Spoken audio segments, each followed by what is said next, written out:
श्रीशैले सदया पात्रम् दीभक्त्यादिगुणान्नममितीन्द्रप्रवणम् वन्दे रम्यजामातरम् मुनिम् लक्ष्मीनाथसमारम्भाम् नारयामुनमध्यमामप्रदानार्यपर्यन्ताम् वन्दे गुरुपरम्पराम् यो नित्यमच्युतपदाम् भुजयुग्मयुग्मव्यामोहदत्तरितराणि कृणाय मेने अस्मत्पुरोर्भगवतोऽस्य दयैकसिन्धो रामानुजस्य शरणम् प्रपद्ये माता पिता युवतयस्तनया विभूतिः सर्वम् यदेव नियमेन मदन्वयानाम् आद्यस्य नः कुलपते मुकुलाभिरामम् श्रीमत्तरङ्गियुगलम् प्रणमामि मूर्ध्ना भूतम् सरस्तमरदार्पय भट्टनाथ श्रीभक्तिधारकुलशेखरयोगिवाहान् भक्तान्विदेवपरायतीन्द्रस्तात् श्रीमत्पराङ्कुलमुनिः प्रणतोऽस्मि नित्यम्।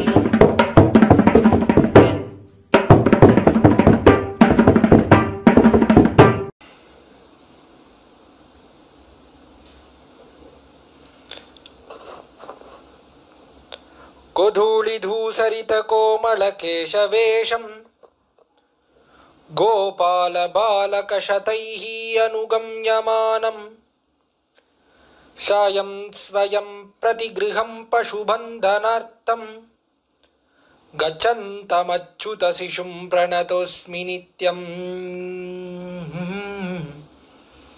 वसुदेवसुतं देवं कंसचानूरमर्दनम् देवकी परमानन्दं कृष्णं वन्दे जगद्गुरुं। श्रीमद्रङ्गं जयतु परमं तामतेजो निधानम् भूमा तस्मिन् भवतु कुशली कोऽपि भूमा सहायः। दिव्यं तस्मै दिशतु विभवं देशिको देशिकानां काले काले वरवरमुनिः कल्पयन् मङ्गलानि। श्रीमत्यै विष्णुचित्तार्य मनोनन्दनहेतवे नन्दनन्दनसुन्दर्यै गोदायै नित्यमङ्गलम्। बृन्दारण्यनिवासाय बलरामानुजाय च रुक्मिणी प्राणनाथाय पार्थसूताय मङ्गलम्। श्रीमते रम्यजामातृमुनीन्द्राय महात्मने श्रीरङ्गवासिने भूयात् नित्यश्रीर्नित्यमङ्गलम्।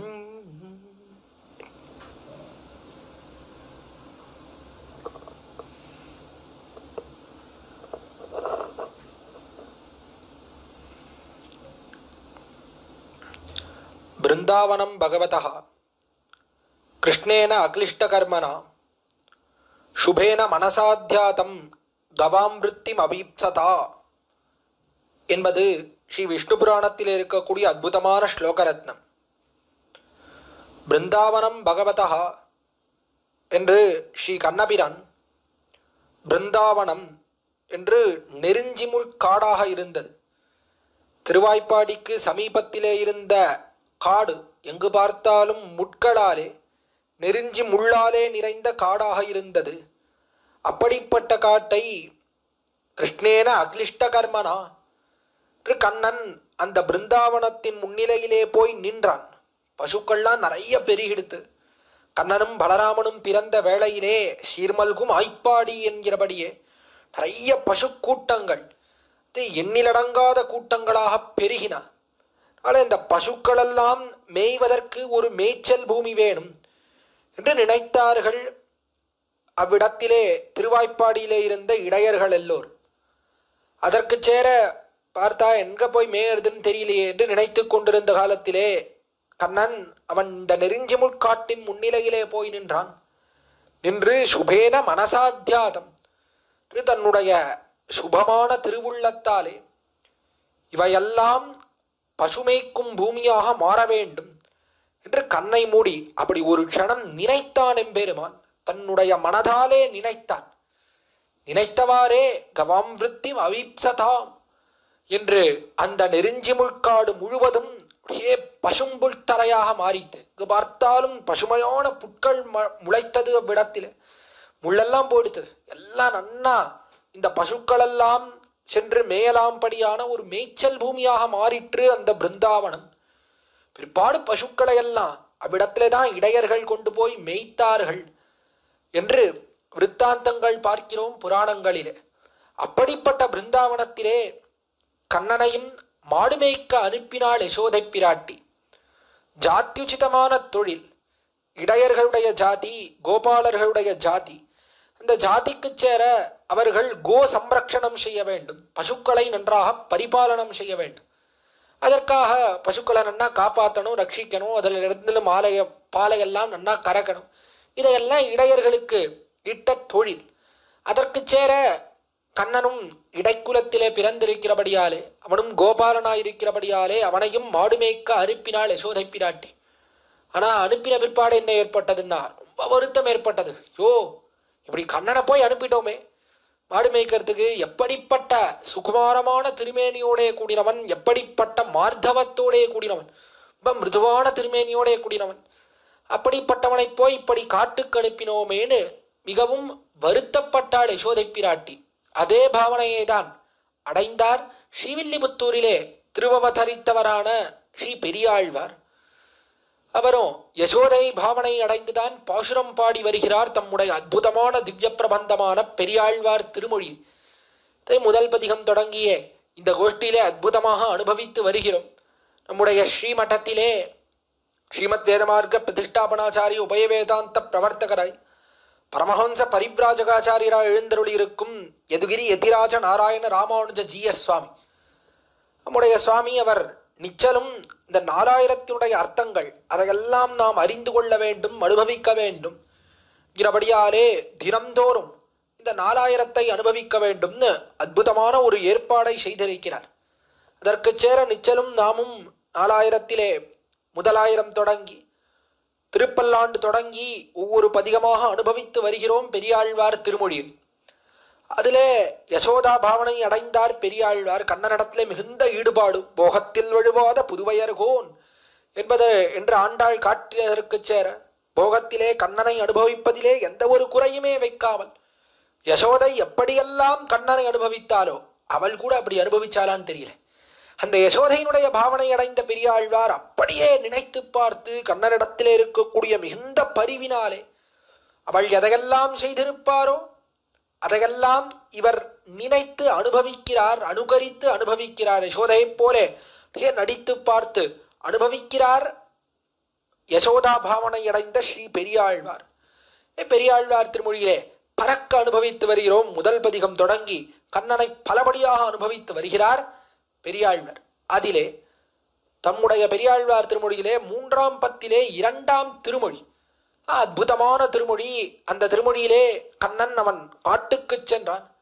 காட்டுக்கு சென்றபடியாலே ரொம்ப வருத்தம் ஏற்பட்டது. அஞ்சனவன் நனையாயரு கோல கொழுந்தினை மஞ்சனமாட்டி மனகள் தோறும் திரியாமே கஞ்சனை காய்ந்த கடலடி நோவ கண்ணின் பின் என் பிள்ளையை போக்கினேன் எல்லே பாவமே என்ற அற்புதமான பதிகம். பதிகம் முழுவதும் என்ன பண்ணார் அப்படின்னா ரொம்ப வருத்தப்பட்டார். யசோதை பாவனை அடைந்து, யோ இப்படி போய் காட்டுக்கு அனுப்பிச்சுட்டேனே, அவன் இந்த திருவாய்ப்பாடியிலே சுத்தி திரிந்தான்னா எப்படிப்பட்ட லீலைகளை எல்லாம் செய்து கொண்டிருந்திருப்பான். நன்னா சேட்டைகளை எல்லாம் பண்ணிட்டு நன்னா பெண்களோடே சுத்தி கொண்டு இவ்விடத்திலே வெண்ணையை களவு கொண்டு இப்படியெங்கும் இப்பாடியெங்கும் தெரியாமே திருவாய்ப்பாடியிலே எல்லா இடத்திலேயும் படிறு பல செய்து இப்பாடியெங்கும் தெரியாமேண்டு தீம்புகளை எல்லாம் பண்ணி கொண்டு இவ்விடத்திலே தெரிஞ்சுட்டு இருந்திருப்பான். அதுக்கு வழி இல்லாமல் இப்படி போய் காட்டுக்கு அனுப்பினேனே, அவன் எப்படிப்பட்ட மிருதுவான திருமேனி உடையவன், மேலே காடுன்றது எப்படி இருக்கக்கூடியதுன்னா கல்லும் முள்ளுமாக இருக்கக்கூடிய கடீர் பலதிரி காணகரிடை கண்ணின் பெண் ஒரே எங்கு பார்த்தாலும் கல்லும் முள்ளுமாக துஷ்ட மிருகங்கள் எல்லாம் இருக்கக்கூடிய காடு. அந்த காட்டுக்கு போய் அனுப்பிட்டேனே என்று மிகுந்த வருத்தப்பட்டார் பெரியாழ்வார் 3ஆம் பத்திலே 2ஆம் திருமொழியில். அது நேற்றை தினம் நாம் அனுபவித்த திருமொழி. அப்படி வருத்தப்பட்ட பெரியாழ்வார் அப்படி வருத்தப்பட்டு இருந்தார் யசோதா பாவனையில். யசோதை பிராட்டி அப்படி வருத்தப்பட்டு இருந்தா ஆச்சு சாயங்கால வேலை வந்துடுது. கார்த்தால கண்ணனை அனுப்பின உடனே வருத்தப்பட தொடங்கினவள். ஐயோ இப்படி போட்டானேன்னு மிகுந்த வருத்தத்தோட இருந்தா. காலம் போச்சு, சாயங்காலம் ஆயிடுது. சாயங்காலம் ஆனா முடிந்தது. கண்ணன் மாடுகளை எல்லாம் மேய்த்தான். மேய்த்து திரும்பி வந்துட்டான். காட்டிலிருந்து புறப்பட்டு அப்படி வந்து திருவாய்ப்பாடியிலே வந்து நிற்கிறான். இந்த பசுக்கள் கூட்டத்துக்கு நடுவிலே வந்து நிற்கிறான். அற்புதமாக சாயம் ஸ்வயம் பிரதிகிரகம் பசுபந்தனார்த்தம். அந்த சாயங்கால வேளையிலே வந்து நிற்கக்கூடிய அழகு இருக்கிறடே, அத்தியுதம் அத்தியுதம். இந்த அழகோடே வந்து நின்றவாறே பார்த்தாள் யசோதை பிராட்டி. என்ன அழகு என்ன அழகு, எவ்வளவு ஆச்சரியமாக எம்பெருமான் வந்து நிற்கிறான். உடனே யசோதை பிராட்டி நேரா போனான். கண்ணன் முன்னிலையிலே நின்றாள். அவனுடைய அழகையெல்லாம் பார்த்தாள். பார்த்து என்ன பண்ணலான்னா எல்லாரையும் கூட்டா, வாங்கோ வாங்கோ எல்லாரும் வாங்கோ வந்து பாருங்கோ, என்ன அழகா இருக்கான் என்ன அழகா இருக்கான். இந்த அழகை எல்லோரும் வந்து சேவியுங்கோள், நான் கண்டால் போராது, நான் கண்டால் போலே எல்லோரும் காண வேண்டும். எல்லாரையும் அழைத்தாள் யசோதை பிராட்டி. அழைச்சுட்டு தானும் கண்ணாலே நன்னா ஆற பார்த்தாள். இவ்வளவு காலம் கஷ்டப்பட்டாளே யசோதை பிராட்டி. கண்ணனை விட்டு பிரிந்த கஷ்டம், அந்த கஷ்டமெல்லாம் தீரும்படியாக அவனை கண்களாலே நன்றாக பருகினாள் யசோதை. யசோதா பாவனை அடைந்த பெரியாழ்வர் கண்களாலே நன்னா பார்த்தார். நன்னா அணைத்து கொண்டார் கண்ணனை. அவ்விடத்துல யசோதை பிராட்டி நன்னா அணைச்சுண்டா. அணைத்து கொண்டு அவனை முத்தம் கொடுக்கும்படியாக பிரார்த்தித்தாள். பா, என்ன அழகான பெண் பிள்ளை, பிள்ளையை பெற்றிருக்கிறேன், என்னை போலே ஒரு தாய் உண்டா என்று மார்பு தட்டி பேசினாள். மேல ஐயோ, இப்படி போய் உன்னுடைய திருமேனியெல்லாம் பாடும்படியாக காட்டுக்கு போய் அனுப்பிச்சுட்டேனே, என்ன கல் நெஞ்சு என்ன கல் நெஞ்சு என்று திட்டிக் கொண்டாள். இனிமேல் நீ காட்டுக்கு போகக்கூடாது என்றெல்லாம் தெரிவித்து அவனுக்கு செய்ய வேண்டுவன என்ன செய்ய வேண்டாததென்ன இத்தியாதிகளெல்லாம் நியமிக்கிறாள் யசோதை பிராட்டி. அப்படிப்பட்ட அற்புதமான பதிகம்தான் அடுத்த பதிகம். 3ஆம் பத்திலே 3ஆம் திருமொழி சீலைக்குதம்பைன்னு தொடங்கக்கூடிய அத்தியாச்சரியமான திருமொழி. இதிலிருந்து இருக்கக்கூடிய திருமொழிகள் இருக்கே, சீலைக்குதம்பை என்ன, அதற்கு மேலே இருக்கக்கூடிய திருமொழி தலகளும் தொங்கலும் ததும்பி எங்கும்னு திரும்பி வந்த காலத்துல ஊர்ல இருக்கிறவாள்லாம் எப்படி அந்த அழகை பார்த்து அனுபவிக்கிறார்கள். இந்த திருமொழி என்ன, மேலே அட்டுக்கு விசோரு நாவலம் பெரிய தீவு திருமொழிகள்லாம் அத்தியாச்சரியமாக இருக்கக்கூடிய திருமொழிகள். கண்ணனுடைய அழகிலே யசோதை பிராட்டி ஈடுபடுகிறா போலே பெரியாழ்வார் அற்புதமாக ஈடுபடக்கூடிய திருமொழிகள். இதுல முதல்ல யசோதை அப்படி கண்ணன் திரும்பி வந்து நிற்கக்கூடிய அழகிலே ஈடுபடக்கூடிய அற்புதமான திருமொழி. அதுதான் இன்றைய தினம் உபன்யாசத்துக்குண்டான விஷயம். சீலைக்குதம்பை என்கிற திருமொழியைத்தான் இன்றைய தினம் நீ ஒரு 1.5 மணி காலம் இந்த கோஷ்டியிலே அனுபவிக்க இருக்கிறோம். நம்முடைய சுவாமியினுடைய திருவடி பலத்தை கொண்டு யதா அவகாசம் யதா மதி இந்த கோஷ்டியிலே விண்ணப்பிக்கலாம் என்று தொடங்குகிறேன். முதல் பாசுரம் ஆச்சரியமான பாசுரம். சீலைக்குதம்பை ஒரு காது செந்நிறமேல் தோன்னிப்பூ, கோலப்பனை கச்சும் கூரையுடையும் குளிர்முத்தின் கோடாலமும், காலி பின்னே வருகின்ற கடல் வண்ணன் வேடத்த வந்து காணீர், ஞாலத்து புத்திரனை பெற்றார் நங்கமீர் நானே மத்தாருமில்லை. புத்தமாக பாசுரம் பாடுகிறாள். சீலைக்குதம்பை ஒரு காது. என்ன பண்ணாள் யசோதை பிராட்டி, நன்ன நூலினாலே ஆன திரி சீலை குதம்பை, குதம்பைனா திரி, அந்த திரியை எடுத்து காதிலே போட்டு வைத்திருந்தாள். காதில நன்னா ஓட்டையிட்டா கீழே தான். 2ஆம் பத்திலே 3ஆம் திருமொழி தெரிவித்தார். பொய்ப்பாடுடையனின் தந்தையும் தாழ்த்தான் பொருதிரள் கஞ்சன் கடிகன்னு தொடங்கக்கூடிய அற்புதமான திருமொழி. இந்த திருமொழியிலே தெரிவித்தாள் காதுக்கு நன்னா கடிப்பு, அதாவது காதுக்கு தோடு இட வேண்டும், காதில ஓட்டை இருக்கணும்னு முதல்ல அவ்விடத்துல ஓட்டையை போட்டு அதுக்குள்ள நன்னா காதிலே திரியெல்லாம் இட வேண்டும். நற்கரிய பிரானே திரியை எரியாமே காதுக்கிடுவன் தெரிவித்தாள். அவ்விடத்துல யசோதை பிராட்டி திரியை காதில ஒன்றும் வலிக்காதபடியாக, காதுக்கு எந்த நோவும் வராதபடியாக உனக்கு திரியிட்டு வைப்பேன். பிற்பாடு அந்த ஓட்டையெல்லாம் நன்னா அது பெருசான பிற்பாடு அவ்விடத்திலே தோடிடுவது என்பது உண்டு வழக்கம். அதுக்காக திரியை இட்டு வைத்திருந்தாள் 2 காதிலையும். யசோதை பிராட்டி 2 காதிலையும் நூலாலே ஆன திரியை இட்டு இருந்தாள். என்ன ஆச்சு, காத்துல திரும்பி வரும்போது என்ன பண்ணான்னா சீலை குதம்பை ஒரு காதிலே, சீலை குதம்பை ஒரு காது, ஒரு காதுல அந்த சீலையானே வஸ்திரத்தினாலே ஆன திரி அது அப்படியே இருக்கு. யசோதை பிராட்டி இட்ட திரி அப்படியே இருக்கு. ஆனா என்ன பண்ணான்னா இன்னொரு காது இருக்கே, ஒரு காது செந்நிறமேல் தோன்னிப்பூ, ஒரு காதுல அந்த திரி இருக்கே அதை பிடுங்கி போட்டு விட்டான். எல்லாம் அப்படியே போன மாதிரியே கண்ணன் வந்தான்னா அது ரொம்ப பெரிய ஆச்சரியம். நான் எப்படி போனாலும் அப்படியே வருவானா, ஒரு காலத்துலையும் வரமாட்டான். எல்லாம் இருக்கிறதெல்லாம் மாத்திட்டு தான் திரும்பி வருவான்னு காட்டுல இருந்து. நான் என்ன பண்ணான்னா ஒரு காதுல திரி இருந்தது, இன்னொரு காதுல திரிய பிடுங்கி போட்டு விட்டான். பிடுங்கி போட்டு என்ன பண்ணான்னா செந்நிறமேல் தோன்னிப்பூ, இல்லை செந்நிறமேல் தோன்றிப்பூன்னு சிகப்பு நிறத்தில் இருக்கக்கூடிய அற்புதமான புஷ்பம் செங்காந்தல் பூ. தான் தோண்ணில் பூன்னு தெரிவிக்கிறார். இந்த செங்காந்தல் பூ இருக்கே, அந்த பூ எடுத்து அந்த பூவை காதுக்குள்ள சொருகின்றான். அப்படி காது மேல ஒரு காது செந்நிறமே தோன்னிற்போ அப்படின்னு அந்த காது மேல அந்த புஷ்பம் இருக்கிறது, இந்த செங்காந்தல் புஷ்பம் அப்படியே சிகப்பு நிறத்துல இருக்கக்கூடிய புஷ்பம், அந்த புஷ்பத்தை என்ன சொருகின்றான். சொருகின்றதுக்கு மேல என்ன பண்ணான்னா, கோல பனை கச்சும் கூரை உடையும் திரும்பி வரக்கூடிய அழகு, இந்த அழகை வர்ணிக்கிறாள் விடத்துல யசோதை பிராட்டி. ஒரு காதுல திரி இருக்கு, இன்னொரு காலில் இந்த செங்காந்தல் புஷ்பம் இருக்கிறது. மேலே கோல பனை கச்சும், கோலை அப்படின்னு ரொம்ப அழகாக இருக்கக்கூடிய கூரை உடையும், கூரைன்னு கீழே வஸ்திரம் சாத்தி கொண்டிருக்கிறான் பெருமான். பீதகவாட உடதாழா பெருங்கார் மேக கண்ணே போல் விதியார வருவானை விருந்தாவனத்தே கண்டோமே தெரிவிக்கிறாளே ஆண்டாள் தன்னுடைய நாச்சியார் திருமொழியில. போல பீதகவாடைன்னு அற்புதமாக மஞ்சள் நிறத்துல இருக்கக்கூடிய வஸ்திரம், அந்த வஸ்திரத்தை அற்புதமா சாத்தின்னு இருக்கான் எம்பெருமான். கீழே பீதகவாடையை சாத்தின்னு இருக்கான். அந்த வஸ்திரம் இருக்கிறதே அது அப்படியே திருவர பூத்தா போல. இது கோலப்பனை கச்சு தான் தெரிவித்தார். கோலம்னு ரொம்ப அழகாக இருக்கிறது, அப்படியே இடுப்புக்கு பொருந்தி இருக்கிறது. இதை இடுப்பிலே கட்டினானா இல்லை இடுப்பே வஸ்திரமாக பூத்ததா என்று கேட்கும்படியாக அந்த கருப்பு நிறத்தில் இருக்கக்கூடிய திருமேனி, அந்த திருமேனியிலே ஒரு காதுல மட்டும் சிகப்பு நிறத்திலே புஷ்பம், அதற்கு கீழே மஞ்சள் நிறத்திலே வேஷ்டி. என்ன அழகு என்ன அழகு அப்படி நின்று இருந்தான்.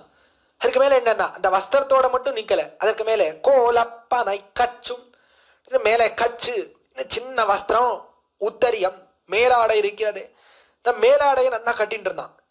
கீழே இருக்கக்கூடிய வஸ்திரம் இருக்கிறது அது நழுவாமைக்காக கச்சு, இது கீழே நழுவக்கூடாது, அது அவிழ்ந்து விடக்கூடாது என்பதற்காக மேல அப்படி நன்னா அந்த கச்சு அந்த உத்தரியம் இருக்கிறது அந்த நன்னா விடத்திலே இட்டு நன்னா அப்படி முடியிட்டு வச்சு போட்டு அப்படி பட்டு கச்சு பட்டு ஆலே ஆனா கச்சு அந்த சின்ன வஸ்திரம் உத்தரியம் அதை மேலாடையை கட்டி அப்படி முடித்து போட்டு வைத்திருந்தான்.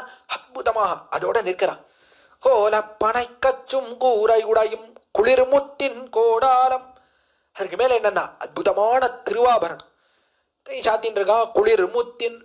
குளிர்முத்துன்னு குளிர்ந்திருக்கக்கூடிய முத்துகள், அண்ணா வெண்முத்துக்கள். இந்த வெண்முத்துக்களாலே ஆன கோடாலம். ஆலம்னா என்ன, ஆலம் என்பது ஹாரம் என்கிற சம்ஸ்கிருத பதம், அதுதான் ஆரம்னு தமிழ்ல கிடைக்கும். அந்த ஆரம் என்பதுதான் ஆலம் கிடைக்கிறது. ரகாரம் அது லகாரமாக மாறி இருக்கிறது. ஆலம்னா கோடாலம் என்பது ஹாரம், முத்தினாலே ஆன ஹாரம். ஹாரத்தை அதாவது ஆரம்னா அற்புதமான விடத்திலே அணிகலன் திருவாபரணம் முத்தினாலே ஆன திருவாபரணம் யசோதை பிராட்டி இட்டிருக்கிறாள். குளிர்ந்த முத்துக்களாலே ஆனது, அதை அவ்விடத்திலே அணிந்து கொண்டிருக்கிறான் திருமார்பிலே. என்னடான்னா அற்புதமான வஸ்திரம், வேற என்னடான்னா வெள்ளை நிறத்திலே இருக்கக்கூடிய முத்து. என்ன பரபாக சோபை, கருப்பு நிறத்திலே கருத்த நீல நிறத்திலே இருக்கிறான் பெருமான். அவ்விடத்திலே நீல நிற தழகார் என்று நீல நிறத்திலே இருக்கிறான் பெருமான். அதற்கு மேலே அப்படி சிகப்பு நிறத்திலே புஷ்பம் என்ன, மஞ்சள் நிறத்திலே வேஷ்டி என்ன, அதற்கு மேலே வெள்ளை நிறத்திலே முத்தென்ன. என்ன அழகு என்ன அழகு, அந்த அழகோடே வந்து நிற்கிறான். அதுக்கு மேலே என்ன மேலே தெரிவிக்க போகிறார். அடுத்த பதிகம் தலைகளும் தொங்கலும் என்ற பதிகத்திலே தெரிவிக்க இருக்கிறார். இதுக்கெல்லாம் மேலே தன்னுடைய குழலுக்கு மேலே விடத்திலே கருங்கந்தோக மயில்பீலி அணிந்து கட்டினன் கொடுத்த பீதகவாடு. எனக்கு மேல ஒரு மயில்பீலி வேற சாத்தின்னு இருக்கான். வேற அப்படி பச்சை நிறத்திலே இருக்கக்கூடிய மயில்பீலி அதையும் சாத்தின்னு இருக்கான். எல்லா வர்ணமும் இடத்துல இருக்கு. அற்புதம். அப்படி வந்து நிற்கிறான் எம்பெருமான். அப்படி வந்து நின்றான். உருகாது கோலப்பனை கச்சும் கூரை உடையும் குளிர்முத்தின் கோடாலமும் காலி பின்னே வருகின்ற கடல் வண்ணன் வேடத்த வந்து காணீர். காலி பின்னே காலி இருக்கிறதே பசுக்கள், பசுக்களை எல்லாம் நன்னா மேய்க்க விட்டான். பசுக்கள் எல்லாம் மேய்ந்தவாறு என்ன ஏற்பட்டதுன்னா இந்த மேய்ந்த பசுக்கள் இருக்கிறதே அதையெல்லாம் முன்னாடி நடக்க விட்டான். எல்லா பசுவையும் முன்னாடி நடக்க விட்டுட்டு பின்னாடி தான் நடந்து வரான். காலி பின்னே பசுக்களுக்கு பின்பே நடந்து வருகிறான். அற்புதமாக காலி பின்னே வருகின்ற கடல் வண்ணன், நடந்து வரக்கூடிய கடல் வண்ணன்னு தெரிவித்தார். நீல நிறம்னு தெரிவித்தேன். அற்புதமாக கடல் எப்படி இருக்கிறதோ நீளமாக அப்படியே கருத்த நிறத்துல இருக்கிறதே கடல், அதை போலே நிறம். நடந்து வந்தான்னா ஒரு கடலே நடந்து வந்தா போல இருக்கக்கூடிய நிறம், அந்த நிறத்தோட வந்தான் கடல் வண்ணன். என்ன எனக்கு பாக்குறதுக்கு எப்படி இருக்கு அப்படின்னா ரொம்ப சமகரமா இருக்கு. ஓருருவம் பொன்னுருவம் ஒன்னு செந்தி ஒன்னு மாகடல் உருவம் ஒத்து நின்றா மூவுருவம் கண்டபோது ஒன்னாம் சோதி முகிலுருவம் எம்மடிகள் உருவம் தானே. அற்புதமாக திருமங்கையாழ்வார் தம்முடைய திருநெடுந்தாண்டகத்திலே ஓருருவம் பொன்னுருவம், ஓருருவம் யார்? பிரம்மாகிற உருவம்.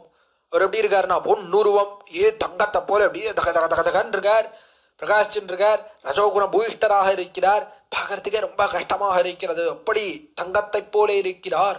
ஓருருவம் பொன்னுருவம். ஒன்னு செந்தி, ஒன்னு எப்படி இருக்குன்னா அப்படியே நெருப்பு எடுத்து கக்கினா போல இருக்கிறது, நெருப்பு எடுத்து மூஞ்சில அடிச்சா போல இருக்கு. யார்? ருத்ரனுடைய உருவம். இது செந்தியை போல இருக்கிறது. இதற்கு மேல என்னன்னா ஒன்னு மகாகடல் உருவம் ஒத்து நின்னா. பெருமானுடைய திருமேன் எப்படி இருக்குன்னா அப்படியே கடலை போல இருக்கிறது, கடலே எழுந்து நின்றா போல இருக்கிறது. கடல்லாம் எப்படி இருக்கு என்ன பார்த்தா ரொம்ப சமகரமாக இருக்கிற அல்லவா? இல்லை பார்த்தா சாயங்கால நேரத்துல எல்லாரும் என்ன கடல் கரையில போய் உட்காரணும். கடல் கரையில அப்படியே அந்த காத்தை வாங்கிட்டு கடல்ல இருந்து வரக்கூடிய காத்தை அனுபவித்துக் கொண்டு அப்படியே கடலை பார்த்துட்டே இருந்தா கார்த்தாலேருந்து சாயங்காலம் வரைக்கும் அலுவலகத்துல பட்ட கஷ்டம் அல்லது வேற எங்கேயாவது போய் பட்ட கஷ்டம் எல்லா கஷ்டமும் ஆறிடுறதுன்னா கொஞ்ச நேரம் அப்படி கடற்கரையில போய் காலை நீட்டின்னு உட்காரணும், கடலை பார்க்கணும் என்று எல்லோரும் தெரிவிக்கிறார்களே. உண்மையிலேயே யார் கடலை போல இருக்கான்னா எம்பெருமான் தான் இருக்கா. பார்த்தாலே எப்படி இருக்குன்னா எல்லா சிரமங்களும் இந்த சம்சாரமாகிற இந்த பாலைவனத்திலே நாம் படக்கூடிய தாபங்கள் இருக்கிறதே, தாபத்ரயங்கள், இது ஆத்தியாத்மிக ஆதிபௌதிக ஆதி தெய்வீக என்று எல்லா விதத்தாலேயும் தாபங்கள் ஏற்படுகிறது. கர்மத்தாலேயும் அதே போல தெய்வ காரியங்களாலேயும். பிரளயம் என்ன, அதை போல வெயில் என்ன, அதற்கு மேலே குளிர் என்ன, இதாலெல்லாம் தாபம் உஷ்டம் ஏற்படுகிறது, வருத்தம் ஏற்படுகிறது. இந்த தாபத்தையெல்லாம் போக்கக்கூடிய கடலை போலே இருக்கிறான் பெருமான். உன்னுடைய திருமேனியை பார்த்தாலே சிரமங்கள் எல்லாம் நீங்க என்ன திருமேனி என்ன திருமேனி என்று அதனாலே சிரமங்கள் எல்லாம் நீங்க பெறுகிறது. அப்படி அல்லவா படுத்துட்டு இருக்கான் இடத்துல. நீங்க போனா திருவரங்கராஜன் பெரிய பெருமாள் எப்படி படுத்துட்டு இருக்கார், திருமேனி அப்படியே ஒரு கடலே சாய்ந்தா போல இருக்கிறது அல்லவா. அப்படி படுத்துக் கொண்டிருக்கிறான் எம்பெருமான விடத்திலே. பார்க்கிறாக கடலை போலே நிறத்தை உடையவனாக இருக்கிறான் எம்பெருமான். அதைத்தான் தெரிவித்தார். கஹலி பின்னே வருகின்ற கடல் வண்ணன் ஒன்று ஆம் சோதி என்ற இவனுடைய திருமேனிதான் இருக்கிறதே. இவனுடைய தேஜஸ் தான் நித்தியமான தேஜஸ், சத்தியமாக இருக்கக்கூடிய தேஜஸ் என்று அற்புதமாக திருமங்கை ஆழ்வார் தெரிவித்தார். அப்படி கடலை போன்ற திருமேனியோட பெருமான் அந்த மாட்டின் பின்னாடி வந்தான். பின்னே வருகின்ற கடல் வண்ணன் வேடத்தை வந்து காணீர். அவனுடைய வேடம் இருக்கிறதே, அவனுடைய வேஷம் வேடம்னு தெரிவித்தது கீழே தெரிவித்தாரே, இதைத்தான் வேடம்னு தெரிவிக்கிறார். காதன் மேல ஒரு காதலே நடான்னா திரி, ஒரு காதலே நடான்னா புஷ்பம், அதற்கு மேலே கீழே பீதகவாடை, அந்த ஆடை அவிழாமல் இருப்பதற்கு மேலே ஒரு கச்சு ஒரு உத்திரியம், அதற்கு மேலே ஒரு அற்புதமான வெண்முத்து முத்துக்களாலே ஆன அற்புதமான ஹாரம், இதையெல்லாம் தரித்து கொண்டிருக்கக்கூடிய கடலை போலே நிறத்தோடே கூடின திருமேனி. இதோட இருக்க இந்த வேஷம் இருக்கிறதே, எம்பெருமான் பசுக்களை மேய்த்து திரும்பி வரக்கூடிய வேஷம் சாதாரணமல்ல. இந்த வேஷத்தை வந்து காணீர், இதை வந்து காணுங்கொள்னா. சாயங்கால வேளையிலே அந்த பசுக்களின் பின்பே நடந்து வருகிறானே எம்பெருமான், அந்த நடையழகை வந்து காணுங்கோள். கண்படைத்த பிரயோஜனம் என்ன? கந்து காணீர். ஊர்ல இருக்கக்கூடிய எல்லாரையும் பார்த்து தெரிவிக்கிறாள் யசோதை பிராட்டி, நீங்கள் கண்படைத்த பிரயோஜனம் பெறுங்கோள். கண்ணுன்னு இருந்து என்ன பிரயோஜனம்னா, கண்ணன் சாயங்கால வேளையிலே திரும்பி வரக்கூடிய அழகு இருக்கிறதே, அந்த அழகை சேவிக்கவில்லைனா கண்ணிருந்து என்ன பிரயோஜனம்? ஒரு பிரயோஜனமும் இல்லை. திருவரங்கத்துல பெருமாள் அவருடைய உற்சவத்துல, அதாவது நம்பெருமாள் அவருடைய புறப்பாடுகள் இருக்கு, அந்த புறப்பாடுகளுக்கு வராமல் யாருமே இருக்கக்கூடாது. நடையழகு நடையழகு நடைனா திருவரங்கத்தை தெரிவிக்க வேண்டும். அப்படி அல்லவா நடக்கிறான். உன் திவதேசங்கள் உடைய சம்பிரதாயத்துல 4 முக்கியமான திவதேசங்கள் பார்க்கிறோம். திருவரங்கம் என்ன, திருமலை என்ன, காஞ்சிபுரம் என்ன, திருநாராயணபுரம் என்ன, 4 திவதேசங்கள். இதுல 4 திவதேசங்களுக்கு 4 முக்கியமானது நம்முடைய பூர்வர்கள் அற்புதமாக எடுத்து காட்டினார்கள். நடை, அதற்கு மேலே வடை, குடை, முடி. நடை திருவரங்கத்துல போனா என்ன நடையழகு, என்ன நடையழகு, அற்புதமா நடக்கிறான் அல்லவா. 18 கதி, என்ன எவ்வளவு ஆச்சரியமா நடக்கிறான் எம்பெருமான். அதே போல திருமலை, திருவேங்கட மலைக்கு போனா அவ்விடத்துல பெருமாள் வடை அம்சைகிறார். போனா வடை சாப்பிடாத வரக்கூடாது, அற்புதமாக வடை திருவேங்கடமுடையான் அதை அம்சைகிறார். அவ்விடத்துல இருந்து கிளம்பி காஞ்சிபுரத்துக்கு போனா காஞ்சிபுரத்திலே குடை, பெரிய குடை, எவ்வளவு பெரிய குடை அவ்விடத்துல சாட்டுகிறார். 18 ஜான், பெரிய குடை போல கிடையாது. அப்படி வீதியில எழுந்தருளினார்னா வீதியே அடைத்து கொண்டு, பெரிய ராஜவீதிகள், ராஜவீதியே அடைத்து கொண்டு அவ்வளவு பெரிய குடையை சாத்தி கொண்டு எழுந்தருளுகிறார். அவ்விடத்திலே தேவப்பெருமாள் நம்முடைய திருநாராயணபுரத்துக்கு வந்தால் அவ்விடத்திலே முடி, வைரமுடினா என்ன அற்புதம், என்ன அற்புதம், முடி தரிக்கிறான் முடியானே. முடி என்பது யாருக்கு பொருந்துகிறதுன்னா நம்முடைய செல்ல பிள்ளையை போல யாருக்கும் கிடையாதுன்னு தெரிவிக்க வேண்டும். அப்படி அல்லவா அற்புதமான வைரமுடி சாத்திக் கொள்கிறான். முடிக்கென்றே ஒரு உற்சவம், என்ன அற்புதம், இதை போல மற்ற திவதேசத்திலே கிடையாதுன்னு தெரிவிக்க வேண்டும். 4 திவதேசத்துல 4 முக்கியமா நம்முடைய பூர்வர்கள் ரசமாக காட்டினார்கள். அதுல திருவரங்கத்துல நடையை காட்டினார்கள். என்ன அற்புதமா நடக்கிறான், என்ன அற்புதமா நடக்கிறான். அந்த நடை நடக்கக்கூடிய புறப்பாடுகள் இருக்கே, அதுக்கு போகாமல் இருக்கவே கூடாது. ஒருவேளை அவனுடைய புறப்பாடுக்கு போக முடியவில்லை, திருவரங்கராஜனுடைய புறப்பாடை சேவிக்க முடியவில்லை அப்படின்னா என்ன பண்ணணும் சுவாமி? அவர்களுடைய கண்களுக்கு எலுமிச்சமும் பச்சை கற்பூரமும் அமையும் பூர்வர்கள் தெரிவித்தார். யாரெல்லாம் நம்பெருமாள் புறப்பாடுக்கு வர முடியலையோ, அவருடைய நடையழகை சேவிக்க முடியலையோ, அவ கண்ணுக்கு எலுமிச்சமும் பச்சை கற்பூரமும் போரும். அப்படின்னா என்ன? எலுமிச்சம் பழம் அதையும் பச்சை கற்பூரத்தையும் நல்லா கண்ணுல பிழிஞ்சுக்கிறது. கண்ணுல பிழிஞ்சா என்ன ஆகும்னா கண்ணு போயிடும், எரிச்சல்ல கண்ணு போயிடும். அதுக்கு மேல கண்ணு தெரியாது. பச்சை கற்பூரத்தையும் எலுமிச்சையும் போட்டா அவ்வளவுதான். என்ன கண்ணு போட்டோம்னா கண்ணு இருந்து என்ன பிரயோஜனம்? கண் படைத்த பிரயோஜனம். நம்பெருமாளுடைய நடையழகை சேவிக்க வேண்டாமா? நம்பெருமாளுடைய நடையழகை சேவிக்காத கண்கள் அவை கண்களே அல்ல, அவை புண்கள் தெரிவிக்கிறார்கள் நம்முடைய பூர்வர்கள். புண்கள்னா பிரயோஜனம் இல்லை, அரித்து போட்டுள்ளா. கண் இருக்கிறதா என்ன? கண் படைத்த பிரயோஜனம் நம்மளுடைய நடையழகை சேவிக்க வேண்டும். அதைத்தான் விடத்துல காட்டுறா யசோதை பிராட்டி. வருகிறானே பெருமான் சாயங்கால வேளையிலே இந்த பசுக்களை மேய்த்து திரும்பி நடந்து வருகிறானே, அந்த நடையழகை சேவிக்க வாருங்கோள். கண் படைத்த பிரயோஜனம், அதை பார்க்க வேண்டாமா? கடல் நிற வண்ணம் நடந்து வரக்கூடிய அழகை வந்து காணீர். பாருங்கோ, என்ன அழகு, என்ன அழகு. நான் ஞாலத்து புத்திரனை பெற்றார் நங்கமீர் நானே மத்தாரும் இல்லை. என்ன அற்புதமான பிள்ளை, என்ன அற்புதமான பிள்ளை. இதை போலே ஒரு பிள்ளையை பெற்றிருக்கிறேனே. பிள்ளைனா இவன் தான் பிள்ளை. ஞாலத்து புத்திரனை பெற்றார், ஞாலத்திலே நல்ல பிள்ளையை பெற்றார். நல்ல பிள்ளையை பெற்றிருக்கான்றது யார் தெரியுமா? நங்கமீர் பூர்த்தியோட கூடினவர்களே. உங்களுக்கு என்ன பூர்த்தி? எதிலே பூர்த்தி? ஞானத்திலே பூர்த்தி. எந்த ஞானத்திலே பூர்த்தி? யாருக்கு நல்ல பிள்ளை பிறக்கிருக்கிறான், யார் நல்ல பிள்ளையை உடையவர்கள், யார் நல்ல பிள்ளையை உடையவர்கள் அல்லாதவர்கள், யார் மற்ற பேர்லாம் எல்லாம் எல்லாம் தென்னம்பிள்ளை கீரிப்பிள்ளை. தென்னம்பிள்ளையை போல கீரிப்பிள்ளையை போல பிள்ளைகள், அப்படிப்பட்ட பிள்ளைகளை எல்லாம் உடைய தாய்மார் யார், நல்ல பிள்ளையை பெற்றெடுத்த தாய்மார் யார் என்கிற வாசி இருக்கிறதே, வித்தியாசம் இருக்கிறதே. அதை அறையும்படியான ஞானத்தோடைய கூடின பெண்கள் நங்கமீர். திருவாய்ப்பாடியில இருக்கிறவாளே என்ன தெரிவிக்கிறாயே அப்படின்னா, திருவாய்ப்பாடியில இருக்கிறவாளுக்கு தெரியும். ஏன் அவதான முன்னாடி கொண்டாடி இருக்க. கீழே 2ஆம் பத்தில 2ஆம் திருமொழி அதிலேயே தெரிவித்தார். 6ஆம் பாசுரத்திலே பின்னணையனும் நிடையார் விரிகுழல் மேல் நுழைந்த வண்டு இன்னிசைக்கும் வில்லிபுத்தூரின் இதமர்ந்தாய் உன்னை கண்டார் என்னனோன் வினோத்தாள்களோ இவனை பெத்த வயிறுடையார் என்னும் வார்த்தையை இது வித்த இருடி கேஷா முளைகுணாயே. என்ன பண்றா? கொண்டாடுறா. கண்ணனை பார்த்தவாரே என்னனோன் வினோத்தாள்களோ இவனை பெத்த வயிறுடையா. என்ன தபஸ், என்ன மகா தபஸ் பண்ணார்கள்னு தெரியலையே. இப்படிப்பட்ட ஒரு பிள்ளையை பெற்றிருக்கிறார்களே, நீலரத்னத்தையே பிரசவித்திருக்கிறார்கள். எப்படிப்பட்ட பாக்யவதிகள். முத்தை பிரசவிக்கிறது சிப்பின்னு பார்க்கிறோம்.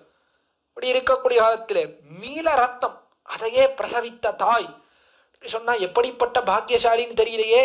அவளை போலே ஒரு தாய் கிடையாதுன்னு எல்லாரும் கொண்டாடுகிறார்கள் திருவாய்ப்பாடியிலே. நல்ல பிள்ளையை பெற்றெடுத்த தாய் யார் என்கிற வித்தியாசம் தெரிந்தவர்களே நங்கமீர்.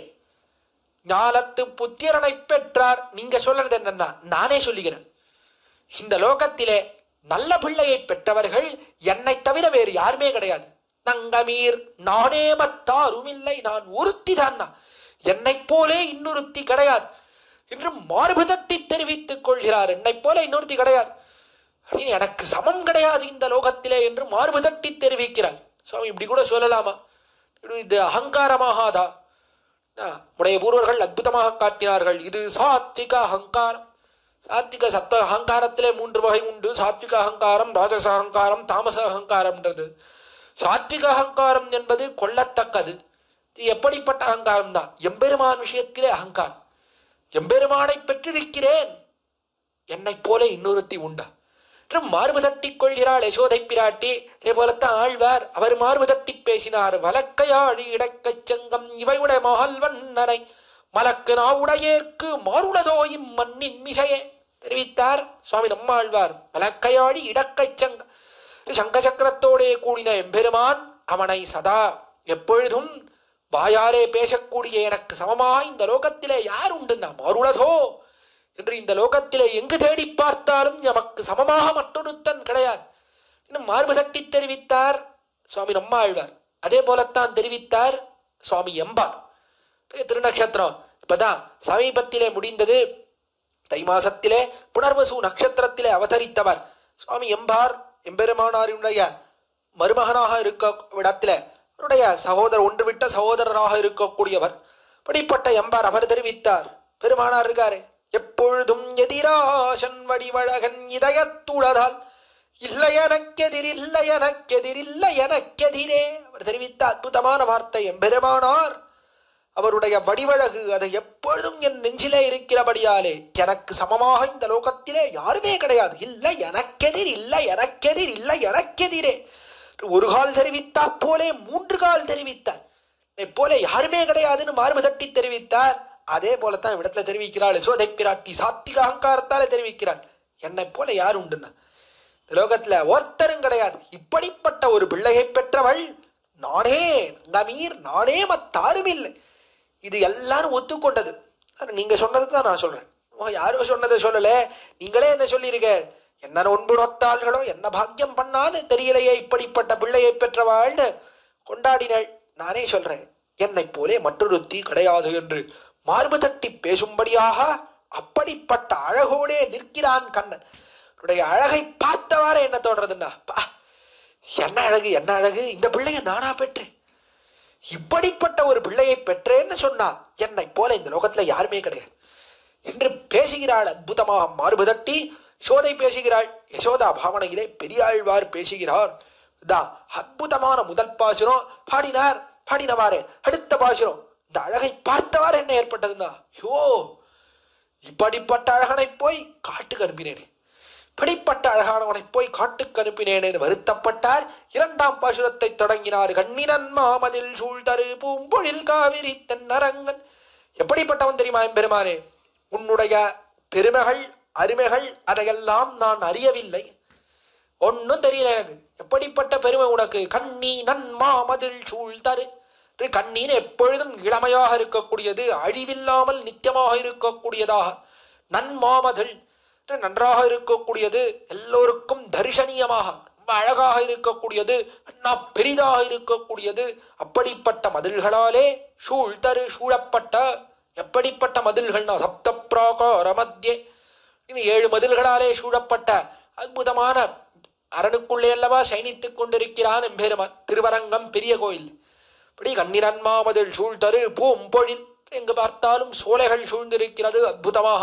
அப்படிப்பட்ட சோலைகளுக்குள்ளே சமஹரமான சோலைகளுக்கு நடுவிலே வண்டின முரலும் சோலை மயிலினமாலும் சோலை கொண்டல் மீதனமும் சோலை குயிலினம் கூவும் சோலை அண்டர்கோன் அமரும் சோலை. இது எல்லாம் சோலை. அந்த காலத்துல எல்லாம் இங்கு பார்த்தாலும் மரங்களும் எல்லாம் செடிகளும் எல்லாம் சேர்ந்து இருக்கும். இப்ப என்னடான்னா எங்க திரும்பினாலும் ஒரே பிளாட்டா இருக்கு. எங்க பார்த்தாலும் சோலையும் கிடையாது ஒன்றும் கிடையாது. எங்க பார்த்தாலும் ஒரே பிளாட்டா போட்டு விட்டா மொத்தமா காத்து வரத்துக்கே வழி கிடையாது. இந்த மாதிரி ஆயிடுது. காலத்துல எல்லாம் சோலை சோலைனால என்ன குளிர்ந்திருக்கும் திருவரங்கம். அப்படி சோழசூழ் அரங்கமாக இருந்தது. அப்படிப்பட்ட சோலைகளுக்கு நடுவிலே அந்த சோலைகளுக்கெல்லாம் காரணமாக இருக்கக்கூடியது எது? காவிரி. காவேரி ஓடுகிறது, அதுதான் சோலையெல்லாம் வளர்க்கிறது தன்னுடைய நீர் வளத்தாலே. அப்படிப்பட்ட காவிரியானது மாலையாக ஓடுகிறது. 2 பக்கம் ஸ்ரீரங்கத்தை வட்டமிட்டு கொண்டு ஓடுகிறது. ஸ்ரீரங்கம்ன்றது இருக்கே அது ஒரு தீவாக இருக்கக்கூடியது, ஐலாண்டுன்னு தெரிவிக்கிறோமே ஆங்கிலத்துல. அப்படி இருக்கக்கூடியது திருவரங்கம். இந்த திருவரங்கத்தை சுத்தி கொண்டு ஓடக்கூடிய காவிரி. இந்த காவிரிக்கு நடுவிலே தென்னரங்கம் என்று தெற்கு திக்கு ஆபரணத்தை போல இருக்கிறது. தெற்குக்கு பிரதானமாக இருக்கக்கூடியது திருவரங்கம். அப்படிப்பட்ட திருவரங்கத்திலே மன்னிய சீர் மதுசூதனா. மன்னிய சீர் மிகுந்த கல்யாண குணத்தோடே கூடியிருக்கிறான். பொருந்தி இருக்கக்கூடிய கல்யாண குணம் கூடியிருக்கிறான். என்ன குணம் பெருமானுக்கு? அப்படி என்ன குணம் சுவாமி? சௌஷீல்யம்.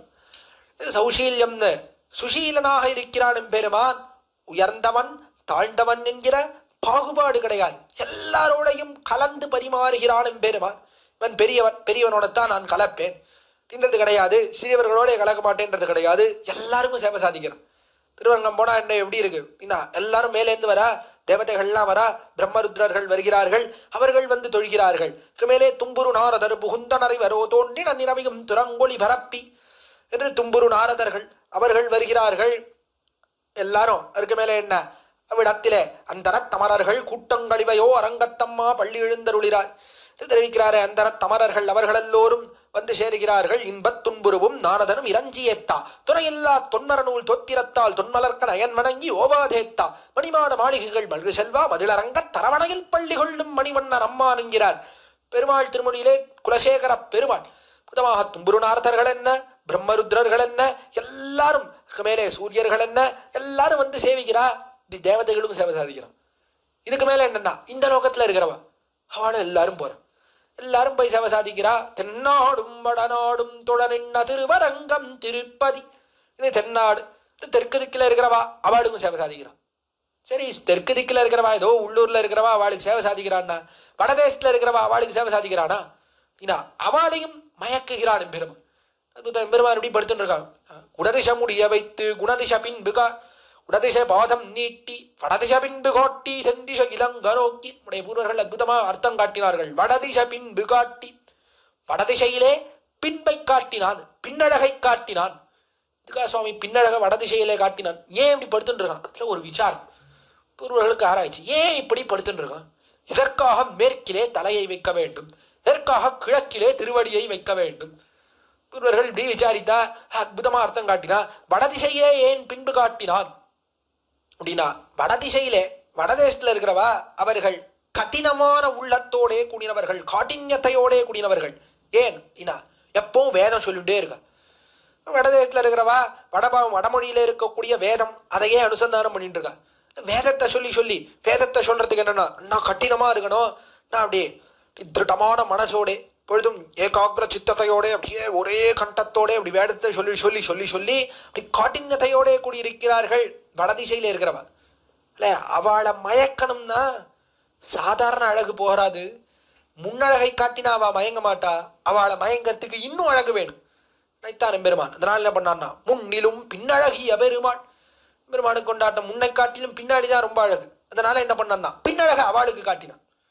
காட்டி என்ன பண்ணான்னா அவளையும் மயங்கிட்டான். சில அவர்கள் பொதுவாக இந்த அழகுல எல்லாம் மயங்க மாட்டா, கடினமான உள்ளத்தோட கூடியவர்கள். அப்படிப்பட்டவர்கள் நான் எப்பொழுதும் பிரமாணத்திலேயே ஊன்றி இருக்கக்கூடியவர்கள்.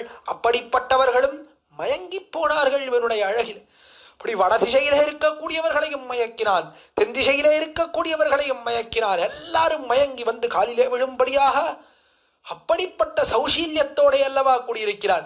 தேவதைகளுக்கு சேவை சாதிப்பேன், தாண்டவர்களுக்கு சேவை சாதிக்க மாட்டேன் இதெல்லாம் நினைக்கிறானா? கிடையவே கிடையாது. என்ன சௌசீல்யம்! திருமங்கையாழ்வார் கொண்டாடுகிறார் அவருடைய சௌசீல்யத்தை. ஏழகேதலன் கீழ்மகரெண்ணாதிரங்கி மத்தவர்க்கின்னருள் சுரந்து மாழமான் மட நோக்கி உண்டோடி உண்டு எம்பி என் ஒழிந்திலை உகந்து தோழன் நீ எனக்கிங்கொழி என்ன சொற்கள் வந்தடியேன் மனத்திருந்திட ஆழிவண்ணனின் அடியினை அடைந்தேன் அணிபொழில் திருவரங்க தம்மானே தெரிவிக்கிறார். ஏழை ஏதலன் கீழ்மகன் என்னாதிரங்கி. பெருமானே, என்ன அற்புதம் தெரியுமா?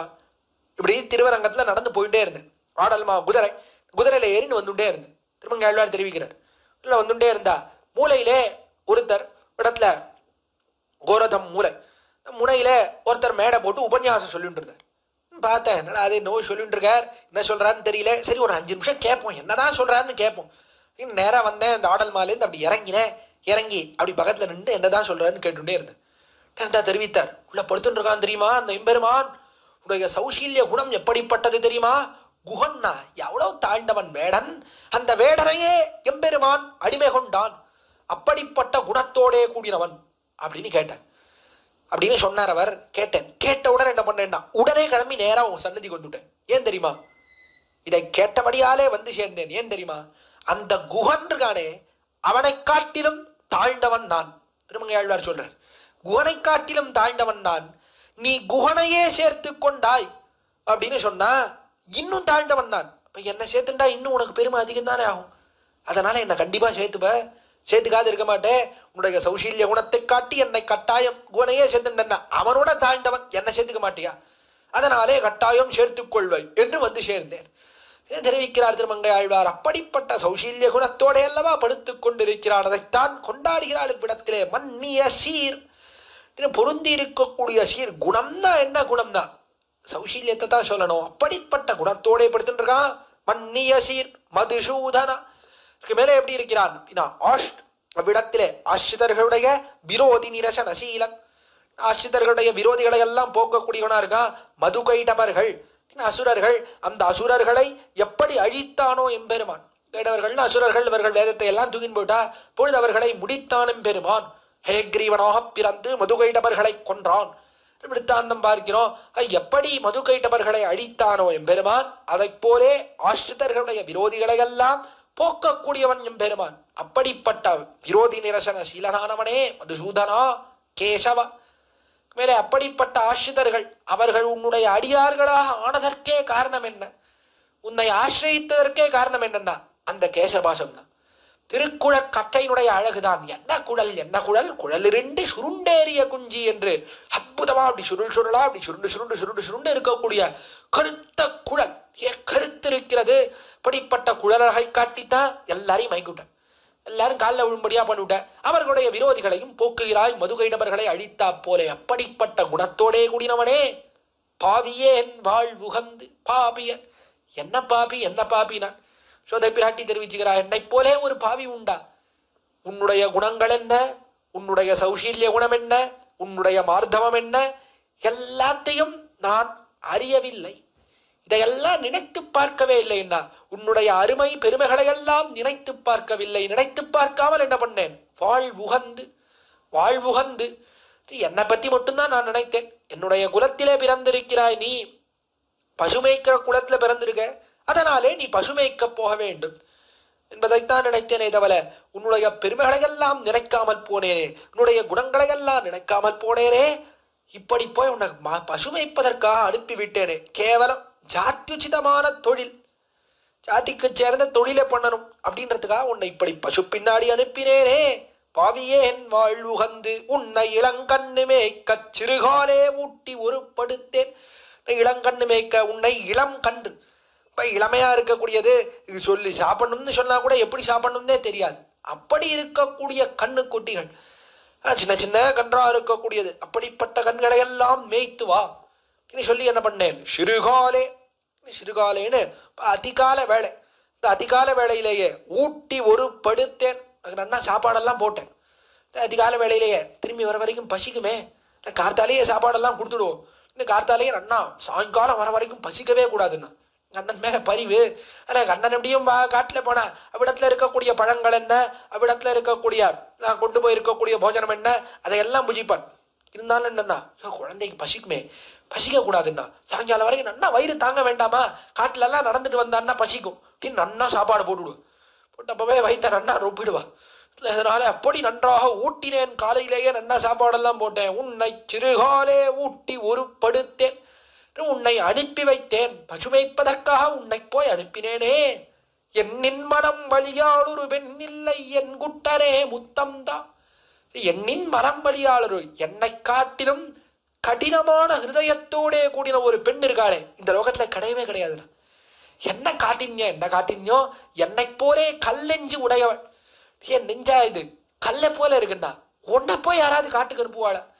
சாதாரண பிள்ளை, தென்னம்பிள்ளை, கீரி பிள்ளை, அப்படி இருக்கக்கூடிய பிள்ளையே யாரும் காட்டுக்கு அனுப்ப மாட்டான். என்ன பண்ணுவா, ஒன்றும் வேண்டாம், சும்மா என்ன மாடு மேய்க்க போய் போனோமா, சும்மா காட்டுல எல்லாம் ஒரே வெயிலா இருக்கும், நான் காட்டுக்கெல்லாம் யார் போவா, ஒன்றும் வேண்டாம், நான் இங்கே இரு, போரும் இல்லை அப்பா போய் என்ன மாட்டம் எல்லாம் மேய்ச்சிட்டு வருவார், அவர் போடுற சாப்பாட்டு சாட்டுக்கெல்லாம் போரும் அப்படின்னு சொல்லிடுவான் மற்ற தாயாரா இருந்தா. அப்படி இருக்கும்பொழுது நான் போய் உன்னை போய் காட்டுக்கு அனுப்பினேனே. எப்படிப்பட்ட கல்லெஞ்ச உடையவள் நான், இப்படிப்பட்ட கிரூரமான ஹிருதயத்தோட கூடினவள் நான். என் குட்டரே, என்னுடைய குட்டரேன்னு சிறியவனா இருக்கக்கூடிய சிறிய பிள்ளையா இருக்கேன், உன்னை போய் காட்டுக்கு அனுப்பிவிட்டேனே. மிகுந்த வருத்தம் யசோதை பிராட்டிக்கு. ஏதோ ஜாத்தியமான தொழில் பண்ண வேண்டாமா, இடையன்னா மாடு மேய்க்க வேண்டாமா அப்படின்னு நினைச்சு உன்னை போய் காட்டுக்கு அனுப்பிவிட்டேனே. மற்ற பேர்லாம் இருந்தா, மற்ற தாய்மார்கள்லாம் இருந்தா என்ன பண்ணிருப்பான்னா அப்படியே மயங்கி விழுந்துருப்பா. நீ காட்டுக்கு போயிட்டான்னு நினைச்ச உடனே மயங்கி விழுந்துருப்பா. நான் இப்படி மயங்காமல் நீ திரும்பி வர வரைக்கும் அப்படியே இருக்கேனே. என்ன கல்லெஞ்சு, என்னுடைய கல்லெஞ்சு இப்படி போயிருக்கிறேனே என்று வருத்தப்படுகிறாள் விடத்திலே யசோதை பிராட்டி. அண்ணா அணைச்சுண்டா, கட்டிண்டா, திரும்பி வந்த திருமேனியை கட்டிண்டா, என் குட்டானே முத்தம் தான், என்னுடைய வருத்தமெல்லாம் போகும்படியாக, என்னுடைய நெஞ்செல்லாம் இழகும்படியாக எனக்கு நீ ஒரு முத்தம் கொடுக்க வேண்டும், அதரத்தாலே உன்னுடைய வாயால் எனக்கு முத்தம் கொடுப்பாயா? அண்ணா அவனை அணைத்து கொண்டான். அணைத்து கொண்டு முத்தம் கொடு பிரார்த்திக்கிறாள் விடத்திலே யசோதை பிராட்டி. கட்டிண்ட உடனே இந்த திருமேனியை பார்த்தா அப்படியே நிறைய துகள்கள், கண்ணுக்கு விடத்துல மாடு மேய்த்து திரும்பி வந்தபடியாலே இந்த தூளிகள் எல்லாம் படிந்திருந்தது அந்த திருமேனியில். அலிங்கனம் பண்ணிட்டவாறே தெரிஞ்சது, தூசி எல்லாம் படிஞ்சிருந்தது. படிந்தவாறே அடுத்த பாட்டை பாடினாள். இந்த தூடியை பார்த்தவாறே, கண்ணா என்ன அற்புதம்! காடுகள் ஊடு போய் கண்ணுகள் மேய்த்து மறியோடி கார்கோடல் பூச்சூடி வருகின்ற தாமோதரா கத்து தூளிகானுன் உடம்பு தெரிவிக்கிறார். காடுகள் ஊடு போய், காடுகள் உள்ளலாம் போயிருந்த எல்லா காட்டுக்கும் போனேன். எந்த காடு சரியா இருக்கும்? நிறைய காடெல்லாம் இருக்கே, எந்த காட்டுல நிறைய புல்லெல்லாம் வளர்ந்துருக்கு, எந்த காடு பசு மேய்ப்பதற்கு சரியான காடாக இருக்கிறது? இது எதுக்காக எங்கேருந்து தெரிகிறதுன்னா, காடுகள் சுவாமி பசு மேய்க்க போறதுன்னா ஒரு காட்டுக்கு தானே போவான், எதுக்காக பல காடுகளுக்கு போனான்? என்ன ஒரு காட்டுக்கு தான் போவான். அதனால எந்த காட்டுல பசு மேய்க்கலாம், பசு மேய்க்கிறதுக்கு எந்த காடு சரியா இருக்கு, இந்த காட்டுல நன்னா புல்லெல்லாம் வளர்ந்துருக்கு அப்படின்றத கண்டுபிடிக்கணுமே, அதுக்காக எல்லா காட்டுக்கும் போனோம். இப்போ எந்த காடு சரியா இருக்கு என்பதையெல்லாம் ஆராய்ந்து அந்த காட்டுகளுக்குள்ளே புகுந்து காடுகள் ஊடு போய் கண்ணுகள் மேய்த்து, கண்ணுகளை எல்லாம் மேய்த்தான் பெருமான். சுவாமி கண்ணுகள் மேய்த்துன்றாரே, பசு மேய்க்க மாட்டானா கண்ணன்? பசுனா பயமும் ஒருவேளை, பெரிய பசு, அதனால பசுனா பெருசா கொம்பெல்லாம் இருக்கும், அதனால முட்டு எடுத்துனா என்ன பண்ணுறது பயமா? கண்ணுக்குட்டி மட்டும்தான் மேய்ப்பானா அப்படின்னா அதெல்லாம் கிடையாது. பசுக்கள் அவ்விடத்துல இருக்கக்கூடிய பசுக்கள், திருவாய்ப்பாடியில இருக்கக்கூடிய பசுக்கள்னா இந்த சௌகுமாரியத்தோட கூடி இருக்கக்கூடிய பசுக்கள், பரம சுலபமா இருக்கக்கூடிய பசுக்கள், குழந்தைகள் கூட கழுத்தை கட்டி கொண்டு விளையாடலாம், அப்படி இருக்கக்கூடிய பசுக்கள். பசுன்னா இந்த கண்ணனுக்கு போய் பயமா? கண்ணனையா, கண்ணனுக்கா தீங்கு விளைவிக்க போகிறது பசுக்கள்? கண்ணனிடத்திலே பக்தியே வடிவெடுத்ததல்லவா அந்த பசுக்கள் எல்லாம். அதனால பசுக்கள் இடத்துல ஒன்றும் பயம்லாம் கிடையாது. அப்புறம் என்ன சுவாமி, பசு ஏன் மேய்க்கல, ஏன் கண்ணுகள் மேய்ப்பதையே சொல்லிட்டு இருக்கா? அதுலதான் இவனுக்கு ரொம்ப ஈடுபாடு. கண்ணு மேய்த்தினி துகந்த காளாய் என்னும் பூர்வர்கள் தெரிவித்தார்கள். பசுமேய்க்க உகப்பு, கன்று மேய்த்து இனி துகப்பு, திவத்திலும் பசு நிறமை புவத்தி, பசு நிறமைத்து என்று பசு நிறை மேய்ப்பதிலே எம்பெருமானுக்கு உகப்பு, ஆனந்தம். ஆனா கன்று மேய்ப்பதில் இருக்க இனி துகப்பு, ரொம்ப ஆனந்தம் தான். பசு மேய்ப்பதை காட்டிலும் கன்றுகள் மேய்ப்பதில் தான் ஆனந்தம். ஏன் கீழ்பாசுரத்திலேயே தெரிவித்தார், விடத்திலே பெரியாழ்வார் தெரிவித்தார். எப்படி இருக்கு பசுக்கள்னா, உன்னை இளங்கண்ணு மேய்க்க, கண்ணுகள் இளங்கன்றுகளா இருக்கிறது. அதனால என்னன்னா ஒன்னும் தெரியல அந்த கண்ணுக்குட்டிகளுக்கு, எல்லாத்துக்கும் கண்ணன் கையே எதிர்பார்த்திருக்கு. பசுக்கள்லாம் இருக்கு, கண்ணன் மாடு மேய்க்க அனுப்புவான். மாடு மேய்க்க அனுப்பினா எல்லாம் பசுக்கள்லாம் என்ன பண்ணும் அப்படின்னா மாடு மேய்க்க போகும். மாடு மேய்க்க போச்சுன்னா எல்லாம் போகும், கண்ணன் முகத்தை எப்படி பார்த்துட்டு இருக்கும். கண்ணன் மாடு மேய்க்க, அதாவது பசு அந்த புல்களை எல்லாம் மேய செல்ல வேண்டும் என்பதற்கு சேர ஒரு குழலை எடுத்து அப்படி ஊதுவான். சப்தத்தை கேட்டவாறு என்ன பண்ணும்னா பசுக்கள் எல்லாம் கிளம்பி போயிடும், புல்களை எல்லாம் மேய்க்கிறதுக்கு போயிடும். ஆனா இந்த கண்ணுக்குட்டி இருக்கே, இது போவே போகாது. சின்ன கண்ணுக்குட்டிகள், இது ஒன்றும் தெரியாது, அப்படியே கண்ணன் முகத்தையே பார்த்துட்டு இருக்கும். இந்த பக்கம் பார்க்கவே பார்க்காது, கண்ணன் முகத்தையே பார்த்துட்டு இருக்கும், கண்ணன் கையே எதிர்பார்த்து இருக்கும். எந்த காரியத்துக்கும் தன்னை ரட்சித்துக் கொள்வதற்கு தான் ஒரு காரியத்திலே கை வைக்காது அந்த கன்றுகள். அதனால என்னன்னா கண்ணனுக்கு கன்றுகள் இடத்துல ரொம்ப ஈடுபாடு. ஒன்னா கண்ணன் அந்த கன்றுகளை எல்லாம் தடவி கொடுத்து கீழே இருக்கிற புல்லெல்லாம் இருக்கே அதையெல்லாம் பறித்து கண்ணனே வாயில நன்னா ஊட்டி விடுவான். இல்லை இந்த கன்றுக்குட்டிகள்லாம் சாப்பிடும். நேரா போவான், போனா நிறைய கன்றுக்குட்டிகள் எல்லாத்துக்கும் தீர்த்த பானம், தீர்த்தம் எல்லாம் குடிக்கணுமே. தீர்த்தம்னா தாகமா இருக்கும், ஊர்னுக்கா கொஞ்சம் கொஞ்சமா கையில எடுத்து தீர்த்தம் குடிக்க முடியுமா? எவ்வளவு தீர்த்தம் அந்த மாதிரி கொடுக்கறது. அதனால என்ன பண்ணான், கண்ணன் நேரா போனான், போய் அப்படி கையால அப்படி தீர்த்தத்தை எடுத்து பருகினான் குளத்துல இருந்து. பார்த்தீங்கன்னா எல்லாம் கண்ணுக்குட்டியெல்லாம் கண்ணனையே பார்த்துட்டு இருந்தது. என்ன பண்றான், கையை நமக்கு கையிலேயே எப்படி தீர்த்தம் எடுக்கிறதுன்னு தெரியலையே, கண்ணனையே எதிர்பார்த்துட்டு இருந்தது. பார்த்தான் கண்ணன், உடனே அப்படி முன்னாடி வந்துட்டான். முன்னாடி வந்துட்டு பின்னாடி ரெண்டு கையும் கட்டிண்டான். பின்னாடி இப்படி வாழை போல ரெண்டு கையும் கட்டிண்டான். கட்டிண்டு அவ்விடத்திலே ரெண்டு கையும் கட்டி கொண்டு அப்படி முன்னாடி அப்படி குனிஞ்சான். குனிஞ்சு என்ன பண்ணான்னா வாயாலேயே தீர்த்தத்தை பருகினார். அவ்விடத்திலே தடம் பருகு கருமுகில வரமீ காணில் என்கிறார் திருமங்கையாழ்வார். தடம் பருகு கருமுகில, அப்படியே ஒரு மேகத்தை போலே மேகம் வந்து மலை உச்சியிலே தீர்த்தத்தை பானம் பண்ணுகிறா போல என்ன பண்ணான்னா இவனே அப்படி குனிஞ்சான். கொஞ்சம் வாயாலேயே தீர்த்தத்தை பருகினான். பார்த்த உடனே கண்ணுகள்லாம் ஓஹோ இப்படிதான் தீர்த்தம் குடிக்கணும் போல இருக்கு. அதுகளும் குனிந்து குடித்தது. இப்படி எல்லாத்துக்கும் என்ன பண்றதுன்னா கண்ணனையே எதிர்பார்த்துட்டு இருக்கு பசுக்கு. இந்த கன்றுகளானது இங்க போனா மன்னார்குடி ஊருக்கு போனா ராஜகோபாலன் அற்புதமாக எழுந்தருளி இருக்கிறார் விடத்தில். ராஜகோபாலனுடைய திருவடியில பார்த்தா இந்த பசுக்கள் பசுக்கள்லாம் அப்படி கீழே பார்த்துட்டு இருக்கும். கீழே இருக்கக்கூடிய புல்லு கண்ணுடைய திருவடி தாமர்கள் அதையெல்லாம் பார்த்துட்டு இருக்கும் இந்த பசு. ஆனா கண்ணுக்குட்டி இருக்கே இல்ல சின்னதா கண்ணுக்குட்டி இருக்கும். கண்ணுக்குட்டி இருக்க அப்படி தலையை தூக்கி கண்ணனையே பார்த்துட்டு இருக்கும். ராஜகோபாலனுடைய திருமுகம் இருக்கிறதே திருமுகத்தையே பார்த்துட்டு இருக்கும். நீங்க போனா சேவிக்கலாம் திருமுகத்தையே பார்த்துட்டு இருக்கோம். அங்க இங்க பார்த்தது என்பதே கிடையாது. பசுக்களாது அப்படி கீழே பார்க்கும். கீழே பார்த்துட்டு இருக்கோம். கன்றுகள் எல்லாத்துக்கும் கண்ணனையே எதிர்பார்த்து இருக்கிறபடியாலே இனிதுகப்பு கன்றுகள் மேய்ப்பதிலே மிகுந்த ஈடுபாடு கண்ணனுக்கு. அதனால என்னன்னா கண்ணுகள் மேய்ப்பதையே சொல்றா. இடத்துல பெரியாழ்வார் அதாவது யசோதை பிராட்டி கன்றுகள் மேய்ப்பதையே தெரிவிக்கிறாள். அப்படி கன்றுகள் மேய்ப்பதற்காகத்தான் பெருமான் என்ன பண்ணா காடுகள் ஊடு போய் காடுகளுக்குள்ளெல்லாம் புகுந்தான். புகுந்து கண்ணுகள் மேய்த்து கண்ணுகளை எல்லாம் மேய்த்தான். மேய்த்து மரியோடி அது திரும்பி வரக்கூடிய காலத்திலே அது ஓடும்போது அதற்கு முன்பாக ஓடுகிறான் கண்ணன். எதுக்காக முன்னாடி ஓடுறான்? கண்ணுகள் முன்னாடி இப்படி ஓடி ஓடி வரான். எதுக்காக? அதை மறிப்பதற்காக. எங்கேயாவது அந்த பக்கம் இந்த பக்கம் விலகி எங்கேயாவது போயிடக்கூடாது. அது காட்டுக்குள்ள எங்கேயாவது போயிடுத்துன்னா கண்ணுகள் தான் தொலைஞ்சு போயிடுமே. தொலைஞ்சு போயிடுத்துனா என்ன பண்ணுறது? பாவம் அதுக்கு திரும்பி வரத்துக்கு வழி கூட தெரியாதே. அதனாலே அது எங்கேயும் கூட்டத்தை விட்டு விலகி போகாதபடியாக மறிக்க வேண்டும். அந்த கண்ணுகளுக்கு அப்படி அதை ரட்சிப்பதற்காக கன்றுகளுக்கு முன்னாடி ஓடி அதையெல்லாம் மறிக்கிறான். அப்படி மறித்து கொண்டு ஓடுகிறான். கண்ணுகள் மேய்த்து மறியோடி கார்கோடல் பூச்சூடி வருகின்ற தாமோதரா. இதுக்கு மேல என்ன அற்புதமான கார்கோடல் பூ. இது கார்கோடல்னு கருப்பு நிறத்தில இருக்கக்கூடிய புஷ்பம். நல்லா பெருசா இருக்கக்கூடிய புஷ்பம், பெரிதாக இருக்கக்கூடிய புஷ்பம். அந்த புஷ்பத்தை தன்னுடைய தலையிலே அணிந்திருக்கிறான். தலையில தரிச்சுட்டு இருக்கான். கார்கோடல் பூச்சூடி இதெல்லாம் காட்டுல இருக்கக்கூடிய புஷ்பம். போகும்போது கிடையாது, வரும்போதுதான் இந்த அழகு. போயிட்டு திரும்பி வரும்போது அங்கங்க அந்த புஷ்பத்தை எல்லாம் அப்படி பறிச்சான். பெருசா இருக்கக்கூடிய புஷ்பத்தை எல்லாம் பறிச்சுண்டு அதையெல்லாம் அப்படி தலையில சாத்திட்டு இருக்கான். திருமுடியிலே குழக்கத்தையிலே சாத்தி கொண்டிருக்கிறான். கார்கோடல் பூச்சூடி வருகின்ற தாமோதரா. வரக்கூடிய தாமோதரா என்று தாமம் அதாலே கட்டினாள் யசோதை பிராட்டி. தாமம்னு கயத்தாலே முடிச்சா இருக்கக்கூடிய கயத்தாலே இடுப்பிலே கட்டினாள். கட்டினபடியாலே தழும்பு ஏறியது. கயரினுடைய தழும்பு ஏறியது. தழும்போடதான் இங்க பெருமான் எழுந்தருளி இருக்கிறான். அச்சாவதாரத்திலேயும் அந்த தழும்போட எழுந்தருளி இருக்கிறான். அதனாலேயே அவனுக்கு தாமோதரன். தாமத்தை உதரம் இடுப்பிலே வயத்திலே கட்டப்பட்டவன். கயத்தாலே வயிற்றிலே கட்டப்பட்டவன் அவனுக்கு அற்புதமான திருநாமம். இந்த தழும்பும் தெரியும்படியாக சேவை சாதித்து கொண்டு வருகிறான். எதுக்காக சொல்றா இப்போ தாமோதரன்? எதுக்காக சொன்னான்? தாமோதரன் கயத்தாலே கட்டின காலத்திலே கண்ணன் எப்படி இருந்தான்னா இவள் சொல்வதையெல்லாம் கேட்டுக்கொண்டிருந்தான். இவளுக்கு நியாம்யனாக இவள் சொல்வதையெல்லாம் கேட்பவனாக நின்றான். இடத்துல தெரிவித்தாள். நன்ன கட்டினாள். கண்ணனை தன்னுடைய கயத்தாலே கட்டினாள். இடத்துல அந்த கயத்தாலே கட்டிட்டு அதற்கு மேல என்ன பண்ணான்னா வாயாலேயும் ஒரு வார்த்தை தெரிவித்தாள் கண்ணனை பார்த்து. கண்ணா யதிசக்னோதி கச்சத்வம் அதிசஞ்சல சேஷ்டிதா இத்யுக்த்வாச்ச நிஜம் கர்மா சாச்சகார குடும்பினி. அற்புதமான ஸ்லோகம். யதிசக்னோதி கச்சத்வம். ஏ துருதுருக்கப்பயலே அதிசஞ்சல சேஷ்டிதா. துருதுருக்கப்பயலே உன்னாலே முடியுமே ஆனால் இந்த கட்டை அவிழ்த்து கொண்டு போ பார்க்கலாம். ஆனா முடியும்னா இந்த கட்டை அவிழ்த்துண்டு போ. இத்யுக்த்வாச்ச நிஜம் கர்மா என்று தெரிவித்தாள். தெரிவித்து சாச்சகார குடும்பினி. பெரிய குடும்பத்தோட கூடினவள். குடும்பம் இவளுக்கு என்ன குடும்பம் சுவாமி? ஓ பெரிய குடும்பம்ன்றாரே, இவளுக்கு என்ன பெரிய குடும்பம்? என்ன பசுக்கள் தான் இவளுடைய குடும்பம்.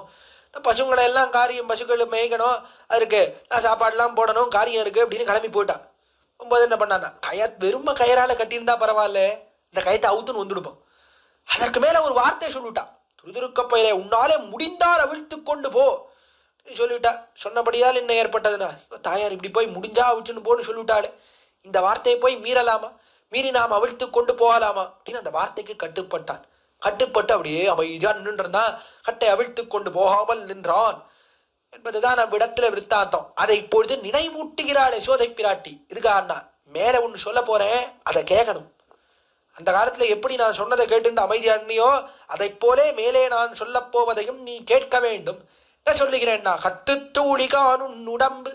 உன்னுடைய உடம்பு எப்படி இருக்கிறதுன்னா கற்று தூளி.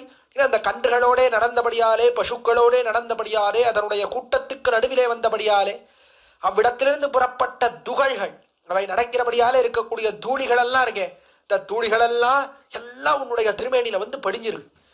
கோதூளி தூசரித கோமள கேசவேஷம் கோபால பாலக சதைஹி அனுகம்யமான். கோதூளி, இந்த பசுக்களிலிருந்து வந்த தூளிகள் இருக்கே, இந்த தூளிகள்லாம் அப்படியே படிந்திருக்கிறது அவனுடைய திருக்குழற்கற்றையிலேயும் திருமேனியிலேயும். இந்த தூளிகள்லாம் படிஞ்சிருக்குண்ணா. அப்படிப்பட்ட உடம்பு, இந்த உடம்பு என்னவோ எனக்கு என்னவோ பார்க்கறதுக்கு ரொம்ப நன்னாதான் இருக்கு. யசோதை பிராட்டி கட்டின்றாளே கண்ணனை, கட்டின்ற உடனே ஒரே அந்த அழுக்கெல்லாம் பட்ட உடனே ஒரே அருவருப்பாயிடுதா. யசோதை பிராட்டி என்னடா அது ஒரே அழுக்கா இருக்கு இந்த உடம்பு அப்படின்னு ஆச்சாண்டா. அதெல்லாம் கிடையாது. யசோதை பிராட்டிக்கு ரொம்ப ஆனந்தம் தான். இந்த தூசி கண்ணன் திருமேனியில இருக்கக்கூடிய துகள்கள் பட்டபடியாலே ஆனந்தம் தான். என்ன அற்புதமா இருக்கு. ரத்னம் இருக்கு, நன்னா ரத்னம் இருக்கிறது. இந்த ரத்னத்தின் மேலே கொஞ்சம் துகள்கள் படிந்திருக்கிறது, தூசி படிஞ்சிருக்குன்றதுனால ரத்னத்தை யாராவது தூக்கி போட்டு விடுறாள? காலத்திலையும் கிடையாது அல்லவா? அதை போலே தான் கண்ணன் எப்படி இருக்கிறான், நீல நிறத்தோலே கூடின ரத்னத்தை போல இருக்கிறான். மேலே தூளி படிந்திருந்தாலும் அதுவும் இந்த தூளியோடே இருக்கக்கூடிய அழகு இருக்கிறதே, அதுவும் எனக்கு மனோகரமாக இருக்கிறது. ரொம்ப ஆனந்தத்தை விளைவிக்கிறதா இருக்கு. ஆனால் நீ இப்பொழுது என்னை மட்டும் பார்க்க போவதில்லை. இப்ப நீ யாரை பார்க்க போற? நான் பேடமையில் சாயல் பின்ன மனாள, உனக்காக நப்பின்னை பிராட்டி காத்து கொண்டிருக்கிறாள். பேடமையில் சாயல், பேடை இந்த பெண் மயிலை போலே, பேட மயில் பெண் மயிலை போல இருக்கக்கூடிய சாயல், அதை போலே நிறத்தோடே கூடினவளாக, அதை போலே அழகோடே கூடினவளாக இருக்கக்கூடிய நப்பின்னை பிராட்டி அவளுக்கு மணாளா, அவனுக்கு மணவாளனே என்கிறபடியால என்ன ஏற்பட்டது? நப்பின்னை பிராட்டி அவளை பார்க்க போறேன். எனக்கு என்னவோ இந்த தூளி இருக்கே, இது ரொம்ப இஷ்டமானமாக இருக்கிறது, எனக்கு ரொம்ப ஆனந்தத்தை கொடுக்கறதா இருக்கு. ஆனா அவள் பாவம் இவ்வளவு தூளியோட பார்த்தா என்னடா அது இவ்வளோ அழுக்கு பூச்சாண்டியா இவ்வளோ அழுக்கோட வந்து நிற்கிறான் கண்ணன். இவன்னா ஒரே இடத்துல காட்டுக்கு போயிட்டு வந்து பார்த்தாலும் பசுக்கள் இடத்துல வந்த தூளி, அதுக்கு மேலே ஒரே வேர்வை, இதோட வந்து நிற்கிறானே. இன்னும் உன்னை தள்ளி கதை வடிச்சு விட்டான்னா என்ன பண்ணுறது? அதனால வேண்டாம், வந்து நன்னா நீராடிட்டு போ சொன்னான். அண்ணனுக்கு யசோதை பிராட்டிக்கு என்னன்னா கண்ணனை நீராட சொல்ல வேண்டும்னு ஆசை. நீராட சொல்லணும்னா எப்ப அவன் நீராடுவன்னா இத்த சொன்னாத்தான் நீராடுவன். நப்பின்னை பிராட்டி அப்படின்னு சொன்னால்தான் நீராடுவன். கீழே எல்லாம் சொல்லி பார்த்தேன். நாம் 4ஆம் திருமொழி 2 பண்ணார். வெண்ணை அலைந்த குணுங்கும் நீ தொடங்கினார், உனக்காக நீராட்டத்துக்கு அது அமைத்து வைத்திருக்கிறேன், உனக்கு அப்பத்தை கொடுக்கிறேன், இடத்துல நன்னா எண்ணெய் புளி பழம் எல்லாம் வைத்திருக்கிறேன், நீ நீராடிடுவான்னு கெஞ்சினார். 8 பாட்டு சொல்லி பார்த்தார். கடைசி வரைக்கும் குளிக்கவே இல்லை கண்ணன். என்ன சொன்னாலும் இவள் பக்கமே வரல. எனக்கு குளிக்கிறதுனாலே பிடிக்காது, வரவே இல்லை. கடைசியில் என்ன பண்ணார்னா நப்பின்னகோனில் சிரிக்கும் மாணிக்கமே என் மணியே மஞ்சனமாட நீ வாராய். நப்பின்னகானில் சிரிக்கும், நப்பின்னை பார்த்தால் சிரிப்பள், அதனாலே வந்து நீராட வேண்டும். இன்னும் 9ஆம் பாசுரத்துல சொன்ன பிற்பாடுதான் கண்ணன் நீராடுவதற்கே வந்தான். அது ஏற்கனவே எக்ஸ்பீரியன்ஸ் இருக்கு பெரியாழ்வாருக்கு. அதனால யசோதை பிராட்டிக்கு இதை சொன்னால்தான் வருவான்னு தெரியும். அதனால என்ன பண்ணா இங்க முதலே சொல்லிட்டான். நப்பின்னை கண்ணா எனக்கு பரவாயில்ல, எனக்கு என்னன்னா தூளியோட இருந்தாலும் ரொம்ப அழகா தான் இருக்கு, இதனால அடுத்து நப்பின்னை பார்க்க போனமே, அவள் பார்த்தா தான் நினைச்சுக்க போறா, அதனால வா அதை குளிச்சுடு. பேடமையில் சாயல் பின்னமனோடா நீராட்டமைத்து வைத்தேன், எல்லாம் சித்தப்படுத்தி வச்சிருக்கேன் நீராட்டத்துக்கு தேவையாக. எண்ணெய் புளி பழம், இது எண்ணெய், அதுக்கு மேலே புளிப்பழம் என்ன, புளியை தேய்த்து குளிப்பதற்கா புளிப்பழம் என்ன, அதுக்கு மேலே என்ன நெல்லிக்காய் என்ன, அதுக்கு மேலே நன்னா நீர் என்ன, நன்னா வெந்நீர் என்ன, எல்லாம் நீராட்டத்துக்கு எதெல்லாம் வேணுமோ எல்லாவற்றையும் சித்தப்படுத்தி வைத்திருக்கிறேன், நீராட்டத்தை அமைத்து வைத்திருக்கிறேன். அதில் நீ குளிக்கணும். அதுவும் ரொம்ப நேரம் ஆக்கக்கூடாது. ஆடிய முதுசை, ஆடிவிட்டு நீராடிவிட்டு நீ அமுது செய்ய வேண்டும். அந்த வாரம் ஒரே அலுப்பு, போயிட்டு வந்ததுனால ஒரே மாடு மேய்ச்சி வந்ததுனால ஒரே களைப்பா இருக்கு. போனோமா முதல்ல சாப்பிடலாம்னா இங்க சாப்பாடு வச்சிருக்கேடா, நேரா முதல்ல போய் சாப்பிட்றது போய் உட்காந்துடாத, முதல்ல போய் குளிச்சுடுவேன். துணியோட போய் சாப்பிட உட்காந்துடாத, உன்னை பத்தி எனக்கு தெரியும், நான் பசிக்கிறது நேரா முதல்ல சமையல் அறைக்கு தான் போவேன், அப்படி பண்ணாதே, முதல்ல நீராடிட்டு வா. அதுவும் ரொம்ப நேரம் ஆக்காதே, அங்க போயிட்டு வரேன் இங்க போயிட்டு வரேன், மெதுவா கொஞ்ச நேரம் உட்காரலாமா, இப்பதானே நடந்துட்டு வந்திருக்கேன், கொஞ்ச நேரம் உட்காந்துட்டு அப்புறம் தீர்த்தம் ஆடலாம், மெதுவா குளிச்சுக்கலாம், என்ன அவசரம் அப்படின்னாத. அவசரம் இருக்கு என்ன அப்படின்னா, அப்பனும் உண்டிலன் முன்னோருடனே முன்பான். அப்பன் நந்தகோபன் அவரும் சாப்பிடல, பையன் வர வேண்டும், கண்ணன் வர வேண்டும், அவரோடு சேர்ந்துதான் புஜிக்க வேண்டும் காத்துட்டு இருந்தார். அற்புதமாக காட்டுகிறார் தான். அந்த காலத்துல எல்லாம் குழந்தை தகப்பனார் அப்படின்னா எல்லாரும் சேர்ந்துதான் சாப்பிடுவா, தனித்தனியா சாப்பிட்றதுலாம் கிடையாது. இந்த காலத்துல என்னன்னா குழந்தை அப்பாவும் முதல்ல பார்த்துக்கிறதே இல்லை. குழந்தை என்னடான்னா அவன் தூங்கி எழுந்திருக்கிறதுக்கு முன்னாடியே அப்பா ஆஃபீஸுக்கு போயிடுறான். சில அவன் சாயங்காலம் நல்லா சாப்பாடுலாம் சாப்பிட்டு தூங்கிடுறான். தூங்கின அப்புறம் தான் அப்பா ஆஃபீஸ்லேருந்தே திரும்பி வரேன். நான் சனி ஞாயிறு எல்லா நாளும் ஆஃபீஸ் போய்டுறேன். இல்லைன்னா இவன் பையன் இவன் எங்கேயாவது விளையாட போய்டுறான். இல்லை ஒருத்தர் பார்த்துக்கிறதே இல்லை. கல்யாணத்தன்னைக்கு தான் எல்லாரையும் எல்லாம் பந்துக்கள் அவளெல்லாம் இன்ட்ரோடியூஸ் பண்ணும்போது, பாருடா இவர் தான் உங்கள் அப்பா, இவர் நம்ம ஆத்திலே தான் இருந்துட்டு இருந்தார், இவ்வளோ வருஷமா 20 வருஷமா நம்ம ஆத்துல தான் இருந்தார். இன்னொன்னே ஓ அப்பா, ஓ இவர் தானா, இவர் தான் அப்பாவா, நைஸ் மீட்டிங் யூ ஃபாதர் அப்படின்னு அன்றைக்கி தான் முதல் தடவை அப்படி கை குலுக்கிறான். இவர் தான் அப்பாவா, அப்போ தான் அப்பாவை பற்றியே தெரியுது. பொண்ணு புள்ள 2 பேருக்கும் சேர்த்து அப்பாவை இன்ட்ரடியூஸ் பண்ணும்படி ஆயிடுறது. இந்த மாதிரி இந்த காலத்தில் அப்பா பையன் 2 பேரும் பார்த்துக்கிறதே இல்லை. இருக்கக்கூடாது. பிள்ளைன்னா சாப்பிடும்போது அப்பாவோட சேர்ந்து தான் சாப்பிட வேண்டும் காட்டுகிறார்கள் நம்முடைய பூர்வர்கள். போலத்தான் திரேதாயுகத்திலே பார்த்தால் ராமன், அவனும் நித்தியம் புறப்பட்டு தசரதன் அவன் என்ன சாப்பாடுலாம் அவன் உடனே காத்துட்டு இருப்பான் ராமனுக்காக. மத்தியான வேளையிலே ராமனுக்கு தனி மாளிகை, தசரதனுக்கு தனி மாளிகை.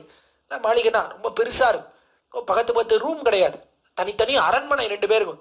ராமன் அரண்மனையிலிருந்து தேர்ல தான் போவன் தசரதனுடைய அரண்மனைக்கு.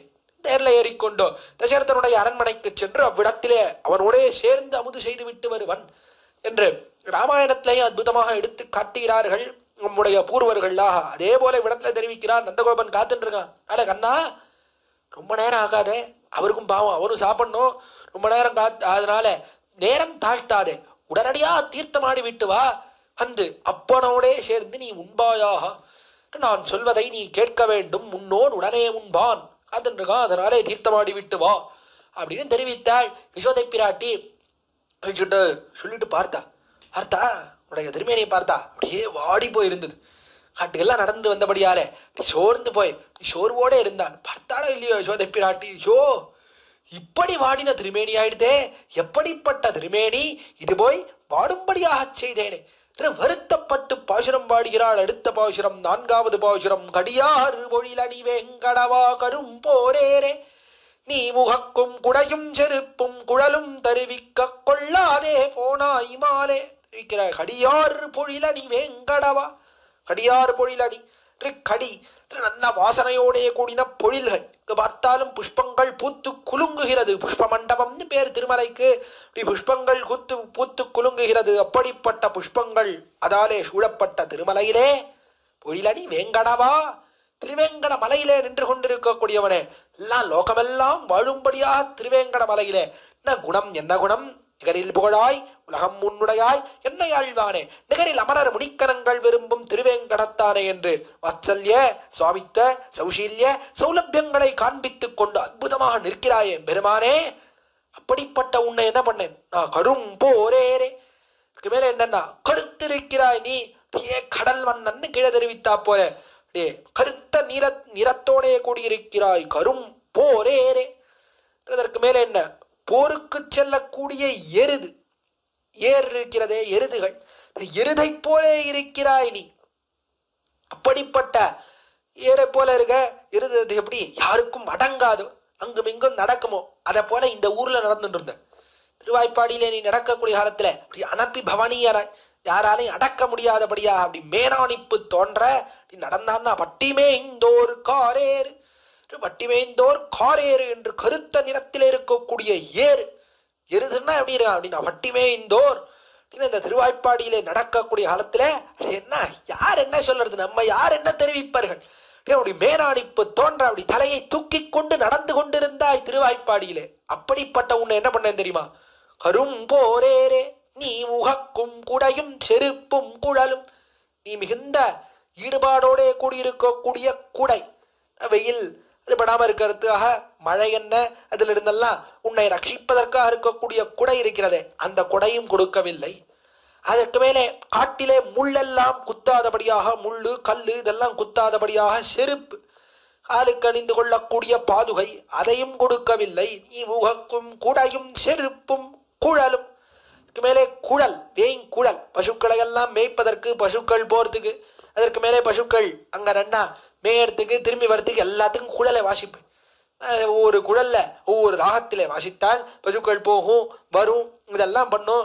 அப்படிப்பட்ட அதற்கெல்லாம் உபயோகமாக இருக்கக்கூடிய குழல், இதையெல்லாம் உனக்கு தர வேண்டும்னு நான் நினைத்தேன். குழலும் குடையும் செருப்பும் குழலும் தருவிக்க கொள்ளாதே போனா ஐமாலே, இதையெல்லாம் கேட்டேன், இதெல்லாம் இதுல எல்லாம் ஆசைப்பட்டாய். ஆனா கடைசியில என்ன பண்ணா, வாங்காதையே கிளம்பி போயிட்டேன்.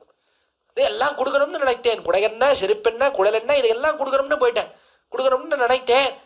என்ன ஆச்சுன்னா அதற்குள்ள அந்த பசுக்களை உடனடியாக சென்று பார்க்க வேண்டும், பசுக்களை மேய்க்க வேண்டும், அதிலே துவரை, அதிலே ஈடுபாடு, அதை உடனே போகணும்ன்ற ஆசை. அதனால என்ன பண்ணேன்னா இதையெல்லாம் கேட்டும் எதையுமே வாங்கிக்காத கிளம்பி போயிட்டேன். நம்ம பசங்கள்லாம் கேட்குறா லஞ்ச் பாக்ஸ் எல்லாம் கொடுக்கணும். நம்ம கிட்ட கேட்குறா அம்மா உள்ளேருந்து கொண்டு வரதுக்குள்ளே என்ன ஆகுது, நான் ஸ்கூல் வேன் வந்துடுறது. வேன் வந்தால் என்ன ஒரே அவசரம், அதனால பஸ்ஸில் சரி வந்துடுது என்ன பண்ணுறது அப்படின்னு பஸ்ஸில் ஏறி கிளம்பி போய்ட்றேன். அதுக்கப்புறம் பின்னாடி அப்பா ஒரு பைக்கில் கொடுத்து கொண்டு போய் சீக்கிரம் கொண்டு போய் கொடுங்கோன்னா நீ சொன்னால் அவர் பைக்கில் பின்னாடியே துரத்தின்னு வந்து அதை மட்டும் கொடுத்துட்டு போகிறார். அதை போல் என்ன ஆச்சு அப்படின்னா அந்த ஊரில் ஒன்றும் கொடுக்க முடியல. நந்தகோபர் பைக்கெல்லாம் வச்சுட்டுல போல இருக்குது திருவாய்ப்பாடியில்.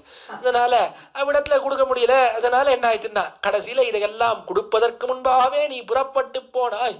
எல்லாம் குடை, செருப்பு, குழல் இதெல்லாம் நீ விரும்பக்கூடியது. இதையெல்லாம் கேட்டும் பெறாமல் நீ சென்றாய், கொள்ளாதே போனாய் மாலே.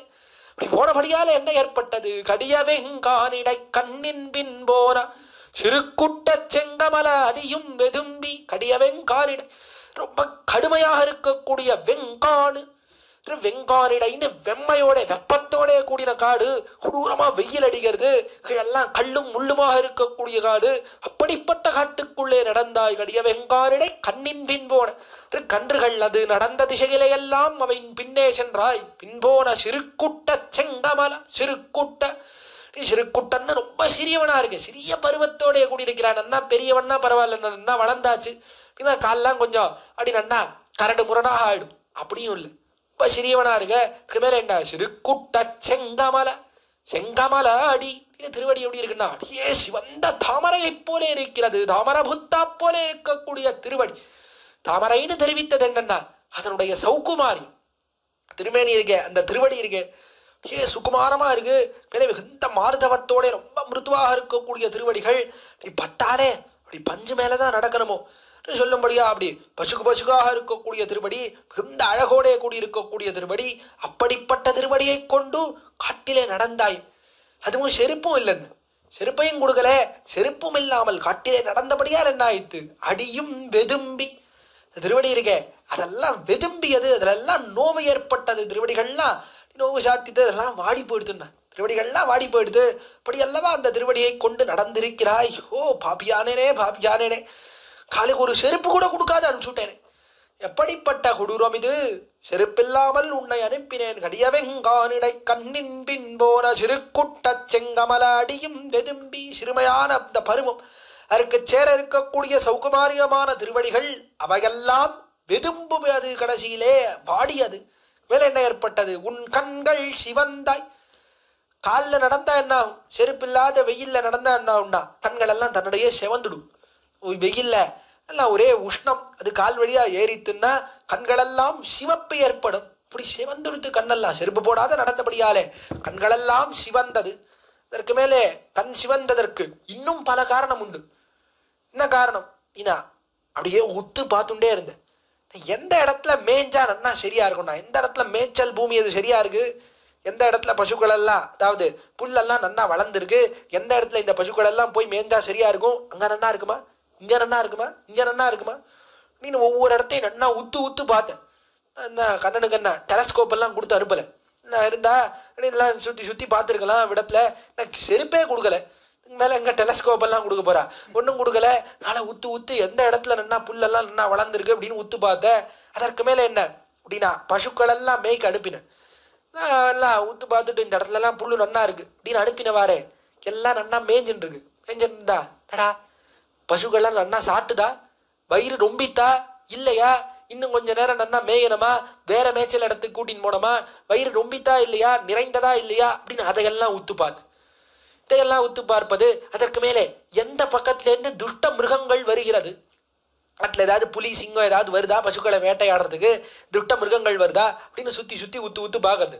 அதுக்கு மேலே திரும்பி நடந்து வரும்போது எல்லாம் கன்றுகள் பசுக்கள் ஏதாவது வழி மாறி போயிடுறதா, அந்த பக்கம் இந்த பக்கம் ஏதாவது போயிடுறதா, போனால் உடனே போய் மறிக்கணுமே, எல்லாம் ஓடாதபடியாக தடுக்க வேண்டுமே அப்படின்றதுக்காக அதை வேற உத்து பார்த்துட்டே இருக்கேன். இவ்வளோ பசுக்களையும் அப்படியே எங்கும் சிதறாதபடியாக கூட்டின்னு வரணும்னா இவ்வளோ உத்து பார்க்கணும். அப்படியே உத்து பார்த்து அதனாலே கண்களுக்கு நோவு, அதனாலேயும் கண்கள் சிவந்துடுது. உத்து பார்த்துட்டே ஒவ்வொரு இடத்தையும் பார்த்து கண்ணெல்லாம் கடைசியில சிவந்து விட்டது. இவ்விடத்திலே இப்படி கண்கள் சிவந்ததே, உன் கண்கள் சிவந்தாய் அசைந்திட்டாய். செய்திட்டாய் என்ன, ரொம்ப சோர்வு ஏற்பட்டது. அப்படியே சோர்ந்து போயிடுது, திருமேனி எல்லாம் வாடி போயிடுதே. எப்படிப்பட்ட திருமேனி, எருதுகளைப் போல நடந்த திருமேனி. திருவாய்ப்பாடியில அப்படி எருதுகளைப் போல மேனானி போல நடந்துட்டு இருக்க வேண்டிய வண்டி. கடைசியில என்ன ஆச்சுன்னா, இப்ப காட்டுக்கு போயிட்டு வந்து அப்படியே உடம்பெல்லாம் சோர்ந்து போய் இப்படி வந்து நிற்கிறாயே, இப்படி உன்னை காட்டுக்கு அனுப்பினேனே நீ எம்பீரான், நீ இப்படி ஆகிவிட்டாயே, நீ உன்னை போய் காட்டுக்கு அனுப்பினேனே என்னுடைய சுவாமியானவனே, எம்பிரான் எனக்கு உபகாரகனானவனே, உன்னை போய் காட்டுக்கு அனுப்பினேனே என்று அவ்விடத்திலே அற்புதமாக தெரிவித்தாள். அவ்விடத்திலே யசோதை பிராட்டி மேலே தொடர்ந்து கொண்டாடினாள். வத்தார் நடுங்க முன் பாஞ்ச சன்னியத்தை வாய் வைத்த போரேரே, என் சித்தாயர் சிங்கமே சீதமனாடா சிறுகுட்ட செங்கன்மாலே என்று. நீ இதுக்கு மேல இதையெல்லாம் விட்டுட்டு போனா பரவாயில்ல, குடை செருப்பு குழல் இதெல்லாம் நான் கொடுக்க வேண்டியது, இவையெல்லாவத்தையும் விட்டுட்டு போனா பரவாயில்ல, உங்ககிட்டயே இருந்தது அதையும் விட்டுட்டு போயிட்டேன். என்ன ஏற்பட்டது, பத்தார் நடுங்க. நீ எப்படி இருக்க அப்படின்னா, பத்தார் நடுங்க எதிரிகள் சத்ருக்கள் அவர்களெல்லாம் நடுங்கும்படியாக. பத்தார் அப்படின்னு விரோதிகள். யார் விரோதிகள்? எம்பெருமானுக்கு போய் விரோதிகள் உண்டா சுவாமி? பெருமானுக்கு போய் யார் விரோதி? என்ன, எம்பெருமானுக்கு நேரா யாரும் விரோதிகள் கிடையாது. ஆனால் எம்பெருமானுடைய அடியார்களுக்கு யாரெல்லாம் விரோதிகளோ அவர்களெல்லாம் எம்பெருமானுக்கு விரோதியாகிறார்கள். போனான் எம்பெருமான், கண்ணன் தூது நடந்தான், ஸ்ரீதூது நடந்தான் சென்ற காலத்திலே. அப்பொழுது விதுரன் அவனுடைய மாளிகையிலே தங்கினான். தங்கி அடுத்த நாள் காலத்தால புறப்பட்டு துரியோதனுடைய சபைக்கு போனான். பொழுது துரியோதனன் கேட்டான், பீஷ்மத்ரோணாவதிக்ரம்யா மாம் செய்வ மதுசூதனா கிமர்த்தம் புண்டரீகாட்சா புக்தம் விஷல போஜனம். பொழுது துரியோதனன் கேட்ட அற்புதமான கேள்வி, பீஷ்மத்ரோணாவதிக்ரம்யா, அண்ணா எதுக்காக இப்படி யார் வீட்டுக்கோ போனேன்? பீஷ்மரை விட்டாய், துரோணரை விட்டாய், என்னுடைய கிரகத்தை விட்டாய், எல்லாத்தையும் விட்டுட்டு புக்தம் விஷல போஜனம், எதற்காக தாழ்ந்தவன் விதுரன் அவன் மாளிகையிலே போய் எதற்காக உண்டாய் அப்படின்னு கேட்டான். துரியோதனன் கேட்டவாறே கண்ணன் அற்புதமா சமாதானம் தெரிவித்தான். விஷதன்னம் நபோக்தவ்யம் விஷந்தம் நைவ போஜயத். வேதம் சொல்றது, யாரெல்லாம் விரோதிகளோ அவர்கள் கிரகத்திலே போய் புஜிக்காதே, அதே போல அவர்களுக்கு ஒரு பிடி சோறிடாதே அப்படின்னு சொல்லுறது அப்படின்னா கண்ணன். கேட்டான் துரியோதனன், நான் என்ன உனக்கு விரோதியா? நான் உனக்கு நண்பன் தானே தெரிவித்தான் துரியோதனன். கண்ணன் சொன்னான், பாண்டவான் விஷசே ராஜன், நீ பாண்டவர்களை துவேஷிக்கிறாய் அப்படின்னா. அவன் தெரிவித்தான், பாண்டவர்களை தானே துவேஷிக்கிறேன், உன்னை துவேஷிக்கலையே கண்ணா, நான் ஒன்னும் உனக்கு விரோதி கிடையாதே அப்படின்னான் துரியோதன். உடனே கண்ணன் சொன்னான், மம பிராணாகி பாண்டவா, எனக்கு பாண்டவர்கள் எப்படி இருக்கக்கூடியவர்கள் தெரியுமா? உயிரை போலே இருக்கக்கூடியவர்கள். உயிர் நாடியிலே நலிகிறாய், நேரா உயிர் நாடியில நலிகிற. துப்பாக்கியால சுடுறதுன்னா எங்கெங்கயோ சுட்டா உயிர் அப்படியே இருக்கும், நேரா நெஞ்சிலேயே சுட்டான்னா பிற்பாடு உயிரோட இருக்க முடியுமா? அதை போலத்தான் நீ பண்ற. என்ன பண்ண தெரியுமா? நேரா உயிர் நாடியிலேயே நலிகிறாய், நீ உயிரையே கொல்ல எடுக்க வேண்டும் பார்க்கிறாய், பாண்டவர்களை துவேஷிக்கிறாய், அதனாலே நீ எனக்கு எதிரி தெரிவித்தான் கண்ணன். அப்படி எதிரிகளாக இருக்கக்கூடியவர்கள் இருக்கிறார்களே பத்தார், அப்படிப்பட்டவர்கள் அவர்கள் நடுங்க. நான் நடுங்கும்படியா என்ன பண்ணான், முன் பாஞ்ச சன்னியத்தை வாய் வைத்த போரேரே. உன் பாஞ்ச சன்னியம் இருக்கிறதே அந்த சங்கை எடுத்து வாயிலே வைத்தான். வாயிலே வைத்தவாறு என்ன ஆயிற்று, அந்த சகோஷோ தர்த்ராஷ்டிராணாம் ஹிருதயானி விதாரயத். தர்மக்ஷேத்திரமான குருக்ஷேத்திரத்திலே யுத்தத்தை தொடங்கலாமா கீதையெல்லாம் சொன்னான். சொல்லி முடிச்சவாறே அர்ஜுனன், சரி கண்ணா யுத்தம் பண்ணிடலாம், முன்னாடி கொஞ்சம் குழப்பம் இருந்தது, தெளிவாயிடுத்து, எல்லாரையும் கொண்டுடலாம் அப்படின்னா. சரி கொண்டுடலாமா? சரி கொண்டுடுறேன் அப்படின்னா பாஞ்சசன்யம் சங்கை எடுத்தான், வாயிலே வைத்தான். வாயிலே வைத்து ஊதினான். விடத்திலே பெரிய சப்தத்தோட ஊதினான். ஊதினானோ இல்லையோ, அந்த சப்தம் கேட்டதோ இல்லையோ, என்னாச்சுன்னா ஹிருதயானி வியதாரயத். ஒருவர்கள் தெரிவிக்கிறார்கள், கமர் விழந்தா அப்போலே நெஞ்செல்லாம் என்னாச்சுன்னா அப்படியே வெடிச்சு போடுச்சு, கிராக் விட்டு விடுது. நான் அப்பவே எல்லாருக்கும் என்ன ஹார்ட் அட்டாக், மொத்தமா அந்த சப்தத்தை கேட்ட உடனே ஹார்ட் அட்டாக். யாருக்கு? பத்தார். யாரெல்லாம் விரோதிகளா இருந்தாலும் எல்லாருக்கும் நெஞ்சு அப்பவே அடைச்சு போச்சு. எல்லாரும் ஹார்ட் அட்டாக்ல அப்பவே செத்து போயிட்டான். பிற்பாடு என்னன்னா, ஹார்ட் அட்டாக் வந்து ஐசியூல படுத்துன்னு இருக்கிற பேஷண்ட், இந்த பேஷண்ட்டை கொள்றா போலத்தான் எல்லா எல்லாம் பாதி செத்தாச்சு, வெறும் பேருக்கு அடிச்சேன் அப்படின்னு அர்ஜுனனோ மற்ற பாண்டவர்களும் அடித்து கொன்றார்களே தவிர முதல்ல பாதி உயிரை கண்ணன் எடுத்துட்டான். அப்படி அவர்கள் நடுங்கும்படியாக பஞ்சசன்னியத்தை வாய் வைத்த போரே வாயிலே வைத்த போரேரே என்று பெருமையோடே கூடின இருதை போல இருக்கக்கூடியவனே, ரிஷபத்தை போல இருக்கக்கூடியவனே, சத்ருக்களெல்லாம் அழியும்படியாக காரியம் செய்யக்கூடியவனே, என் சித்தாய ரிசிங்கமே. மேலே என்னுடைய சித்தாயர் என்று என்னுடைய சிறிய ஆயர்கள் இல்ல, சிறியவர்களா சின்ன சின்ன இருக்கக்கூடிய பசங்கள், தன்னேராயிரம் பிள்ளைகள், அந்த பிள்ளைகளோட சேர்ந்து வரணும். அவர்களுக்கு நடுவிலே வரக்கூடிய காலத்திலே சிங்கத்தை போல இருக்கிறாய், எதிரிகளை கொள்ளும் போது ரிஷபத்தை போல இருக்கிறாய், அவர்களுக்கு நடுவிலே அப்படியே சிங்கத்தை போல வர அற்புதம். சிங்தாயர் சிங்கமே சீத மனாள, சீதைக்கு கணவனே அப்படின்னார் சுவாமி. திடீர்னு எதுக்கா சீதை கணவனே என்னார்? இப்ப எதுக்கு சீதை எங்கேருந்து வந்தா? கண்ணனை பத்தி தானே பேசிட்டு இருக்காள். சீதை அவளுக்கு மிகவும் உகப்புக்கு விஷயமானவனே. சீதை எப்படி இருக்கா அப்படின்னா, எம்பெருமான் விரோதிகளை எல்லாம் போக்குகிறான், விரோதிகளை போக்கினாள் சீதா பிராட்டி. அவள் மிகவும் ஆனந்தப்பட்டாள். ஆனந்தப்பட்டு எம்பெருமானை ஆலிங்கனம் செய்து கொண்டாள். விடத்திலே பர்த்தாரம் பரிஷஸ்வஜே, எம்பெருமான் ஒன்றை முகூர்த்த காலத்திலே கரதூஷணாதிகள் எல்லாரையும் அழித்தான விடத்திலே எம்பெருமான் அழித்தவாறு என்ன பண்ணாள்? சீதா பிராட்டி முன்னிலையிலே வந்து நின்றான். ஏற்றின நாணை இறக்கிவிட்டு எல்லாரும் 14,000 ராட்சசர்களையும் கொண்டு முடித்து வந்து நின்றான். ஆனந்தப்பட்டாள் சீதா பிராட்டி. ஹொடிய வந்தாள். ஹொடிய வந்து கண்ணனை விடத்திலே ராமபிரானை ஆற தழுவினாள விடத்திலே நல்ல ஆலிங்கனம் பண்ணிட்டான். ஆனா சீதா எப்படி இருக்கா? விரோதி நிரசன சீலத்துவம் அதை பார்த்தவாறே ஆனந்தப்பட்டு அணைத்து கொண்டாள். அப்படிப்பட்ட ஆஷிதையாக இருந்தாள், அடிவளா இருந்தாள். அதனால எதை காட்டுகிறான்னா, ரெண்டும் பண்றான் எம்பெருமான். விரோதிகளையும் போக்குகிறான், அதே போல அடியார்கள் அவர்களுக்கும் காரியம் செய்கிறான். அது தோற்ற அடியார்களை அவ்விடத்தில் அடியானான சீதா பிராட்டி அவள் ஆலிங்கனம் பண்ணிண்டா. எதுக்காக? விரோதியை போக்குகிறவருக்கு. அப்படி இருக்கக்கூடிய சீதைக்கு மணாளரானவனே, கணவனானவனே, என் சித்தாய ரிசிங்கமே சீத மணாளா சிறுக்குட்ட செங்கன்மாலே.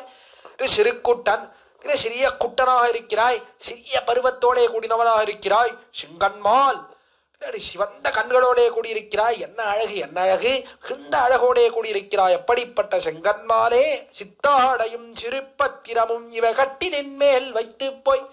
சித்தாடைன்னு சிறிய உத்திரியம், மேல் வஸ்திரம், மேலாடை. அதையும் என்ன பண்ணா, சிறு பத்திரமும், சின்ன பத்திரம்ன்றது சொட்டை கத்தி, இன்னும் சின்னதா விளையாடுவதற்காக இருக்கக்கூடிய கத்தி. ரொம்ப கூர்மையா இருக்காது, சின்னதா இருக்கக்கூடியது. காட்டுல மரம் செடி கொடிகளை எல்லாம் நெருக்குவதற்காக இருக்கக்கூடிய கத்தி. இந்த கத்தியெல்லாம் என்ன பண்ணா, இவை கட்டிலின் மேல் வைத்து போய். படுத்துட்டு இருக்கிற கட்டில் இருக்கேன், கட்டிலேயே வச்சுவிட்டேன். எடுத்துன்னு போறதுக்கு ஒரே அவசரம். எனக்கு என்னன்னா, அப்பா மாடு கார்த்தால ஆயிடுத்துன்னா, அப்பா மாடு மேய்க்க போனோம்னா உடனே மாடு மேய்க்க போனோம். பசுக்கள் எல்லாம் போய் மேய்க்கிறது என்ன ஒரு ஆனந்தம், என்ன ஆனந்தம். இதுவும் அந்த கன்றுகளை எல்லாம் மேய்ப்போமே, ரொம்ப ஆனந்தம். உடனே போனோம். நீங்க என்னன்னா, தூங்கி எழுந்த உடனே நேரா பசு மேய்க்க போயிடுவோம். கண்ணனுக்கு தான் குளிக்கிறது ஒன்றும் கிடையாது, ஒன்றும் கிடையாது. ஆனா எப்படி படுத்துட்டு இருந்தாரோ அப்படியே எழுந்து உடனே மாடு மேய்க்க போயிட்டோம். என்னன்னா, படுத்துன்னு இருந்த கட்டில இருந்த கத்தி, அந்த கத்தியை கூட எடுத்துக்கலண்ணா. கத்தியோ உத்திரியமோ படுத்துன்னு காலத்துல அந்த உத்திரியம் அவிழ்ந்ததுன்னா அந்த உத்திரியத்தையாவது எடுத்து சுத்தின்னு போலாம் இல்லையோ, அதையும் விட்டுட்டு அப்படியே எழுந்து ஓடிவிட்டான். சித்தாடையும் சிறுபத்திரமும் இவ கட்டிலின் மேல் வைத்து போய். கத்தாயரோடு நீ கன்றுகள் மேய்த்து கலந்துடன் வந்தாய் போலும். இப்ப வந்து நிக்கிறாயே, அற்புதம். கத்தாயரோடு நீ அந்த கன்றுகளை மேய்க்கக்கூடிய ஆயர்கள், இடையர்கள் அவர்களோடே சேர்ந்து கன்றுகள் மேய்த்தாய். அவர்களோடே சேர்ந்தாய். நான் இடையர்களோடே சேர்ந்து அவர்கள் கூட்டத்திலே கலந்துடன் வந்தாய் போலும். அவர்களோடே கலந்து வந்தாய். என்னன்னா, அவர்களிலே நீ ஒருவனோ சொல்லும்படியாக வந்தையே. என்ன அற்புதம், என்ன அற்புதம். எப்படி இருக்கக்கூடியவன், தேவதைகளுக்கெல்லாம் தலைவனானவன் நீ. அப்படிப்பட்ட நீ, எப்படிப்பட்ட பிரபாவத்தோட கூடினவன், என்ன அழகு, என்ன அழகோட கூடினவன், அப்படிப்பட்டவன் நீ. நீ என்ன பண்ணா, இந்த இடையர்களுக்குள்ளே ஒருவனோ இவன் அப்படின்னு சொல்லும்படியா நடந்து வந்தாயே. என்ன அற்புதம். கலந்துடன் வந்தாய் போலும், அவர்களிலே ஒருவன் சொல்லும்படியாக வந்த அழகு இருக்கிறதே. ஆச்சரியம், ஆச்சரியம் என்று தெரிவித்தாள். பார்த்தாள். போயிட்டு வந்தேன்னு சொன்ன உடனே யசோதை பிராட்டிக்கு வருத்தம் ஆயிடுது. ஓ, நீ போயிட்டு வரேன்னா சாதாரணமா நீ போயிட்டு வருது இல்ல கண்ணா, நீ போயிட்டு வருது இருக்கே, எனக்கு அவ்வளோ வருத்தத்தை ஏற்படுத்துகிறது. உடனே அடுத்தபடியாக பாசுரம் பாடினாள். அஞ்சுடராடி உன் கையகத்தேந்தும் அழகானி பொய்கபுக்கு நஞ்சுமிழ் நாகத்தினோடு பிறங்கவும் நான் உயிர் வாழ்ந்திருந்தேன். பெருமாறே, 6வது பாசுரம். அஞ்சுடராடி உன் கையகத்தேந்தும், அற்புதமான சக்கரம் கையில வச்சுருக்க. அஞ்சுடர், அழகியதாக இருக்கக்கூடிய சுடர், தேஜஸ் படபடபடபடன் ஜொலிக்கிறது. உன்னுடைய கருத்த கடல் போல திருமேனிக்கு பரமாக சோபையோட பரபாகமாக அது அப்படியே தேஜஸாக மின்னுகிறது. தேஜஸோட அப்படி சிவந்த நிறத்திலே மின்னுகிறது அந்த சக்கரமானது. அப்படிப்பட்ட சக்கரத்தோட கூடியிருக்கிறான் எம்பெருமான். அந்த சக்கரத்தை அப்படி கையில வச்சுட்டு இருக்கான். இந்த சக்கரம் எப்படி இருக்குண்ணா, இப்படி கையானது வெறுமை வச்சுட்டு இருந்தாலே ரொம்ப அழகுண்ணா. பெரும்புலத்திலே ஆழத்தி வழிக்க வேண்டும்படியாக நம்முடைய பூர்வர்கள் அடிக்கடி தெரிவிக்கக்கூடிய வார்த்தை, கையை அப்படி வெறுமை வச்சுட்டு இருந்தாலே போரும். என்ன அழகு, என்ன அழகு. இந்த கண்ணுக்கு, இந்த கைக்கு எந்த கண்ணச்சிலும் பட்டுவிடக்கூடாது. கைக்கு நன்னா ஆரத்தி எல்லாம் வழிக்க வேண்டும்படியாக இருக்கிறது. ஆர்த்தி வழித்து ஆர்த்தி எல்லாம் எடுத்து மங்களாசாசனம் பண்ண வேண்டும்படியா இருக்கு. அப்படிப்பட்ட கையில கைக்கு மேல ஒரு ஆபரணத்தை வேற வச்சுட்டு இருக்கேன்.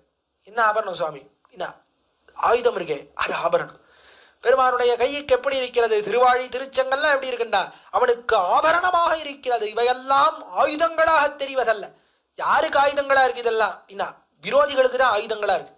விரோதிகள், எதிரிகள், அவர்கள் தான் பார்த்தா, என்னடா அது இவ்வளவு கூர்மையா வச்சுட்டு இருக்கானே, இதால அறுத்துடுவானோ, சங்கு இருக்கே இதால ஊதி நம்ம எல்லாம் கொண்டுடுவானோ, கதையால ஓங்கி அடிச்சுடுவானோ. இதெல்லாம் ஆயுதமா யாருக்கு தோன்றதுன்னா, எம்பெருமானுக்கு தீங்கு விளைவிக்க வேண்டும் நினைக்கக்கூடிய வாழ்க்கை தான் இதெல்லாம் ஆயுதமா தோன்றது. உன்னுடைய ஆசிரியர்களுக்கு எப்படி இருக்குன்னா, இதெல்லாம் ஆயுதங்களை போலே இல்லை, இவையெல்லாம் ஆபரணமாக இருக்கிறது எம்பெருமானுக்கு. என்ன அற்புதமா வச்சுட்டு இருக்கான் சக்கரம். என்ன அழகு, என்ன அழகுன்னு ஆபரணமாக தோன்றுகிறது. அப்படிப்பட்ட சக்கரத்தை வச்சுருக்கே, அஞ்சுடராளி உன் கையகத்தேந்தும் அழகா தான் தெரிவிக்கிறார். என்ன அழகு, என்ன அழகு. இந்த சக்கரத்தை கையிலே பிடித்திருக்கக்கூடிய, திருவாழியை கையிலே பிடித்திருக்கக்கூடிய அழகு இருக்கிறதே, அந்த அழகு என்ன அழகு, என்ன அழகு. அப்படிப்பட்ட அழகா நீ பொய்க புக்கு. அவனை பார்த்து தெரிவிக்கிறார். கண்ணனை பார்த்து என்னன்னா, அழகா பொய்க புக்குன்னு சொல்லியிருக்கலாம். நீன்னு ஒரு வார்த்தையை இட்டார். இதுக்காரனா, நீ போய் பொய்கையிலே புக்காய். என்ன சௌகுமாரியம், என்ன சௌகுமாரியம். இந்த சௌகுமாரியத்தோடே நீ போய் பொய்கையிலே குதித்தாய். காளியன் இருக்கக்கூடிய பொய்கை, பொய்கையிலே குதித்து காளியனை கொன்றாய். இது பண்ணணுமாண்ணா? நீ போய் போலாமா? என்ன காரணம் அப்படின்னா, வேற யாராவது போனா பரவாயில்ல, ஆள் இல்லாதவன் போனால் பரவாயில்ல. யாருமே இல்லைன்னா காரியம் பண்றதுக்கு ஒருத்தரும் கிடையாது. நாமே தான் போய் எல்லா காரியத்தையும் பண்ணிக்கணும். வேலை கீழே காரியம் பண்றதுக்கு ஒருத்தரும் கிடையாது, வேற வழி கிடையாது. எல்லா காரியத்தையும் நாமே பண்ணிக்க வேண்டியதுதான். கடைக்கு போறதுன்னா நாமே தான் போயிட்டு வரணும். அப்படி இருக்கிறவன் பண்ணா பரவாயில்ல. நீ எப்படி இருக்கிறவன்னா, கையிலேயே சக்கரத்தை வச்சுட்டு இருக்க. எப்படி இருக்கான்? கருதுமிடம் பொருது கை நின்ன சக்கரத்தன்.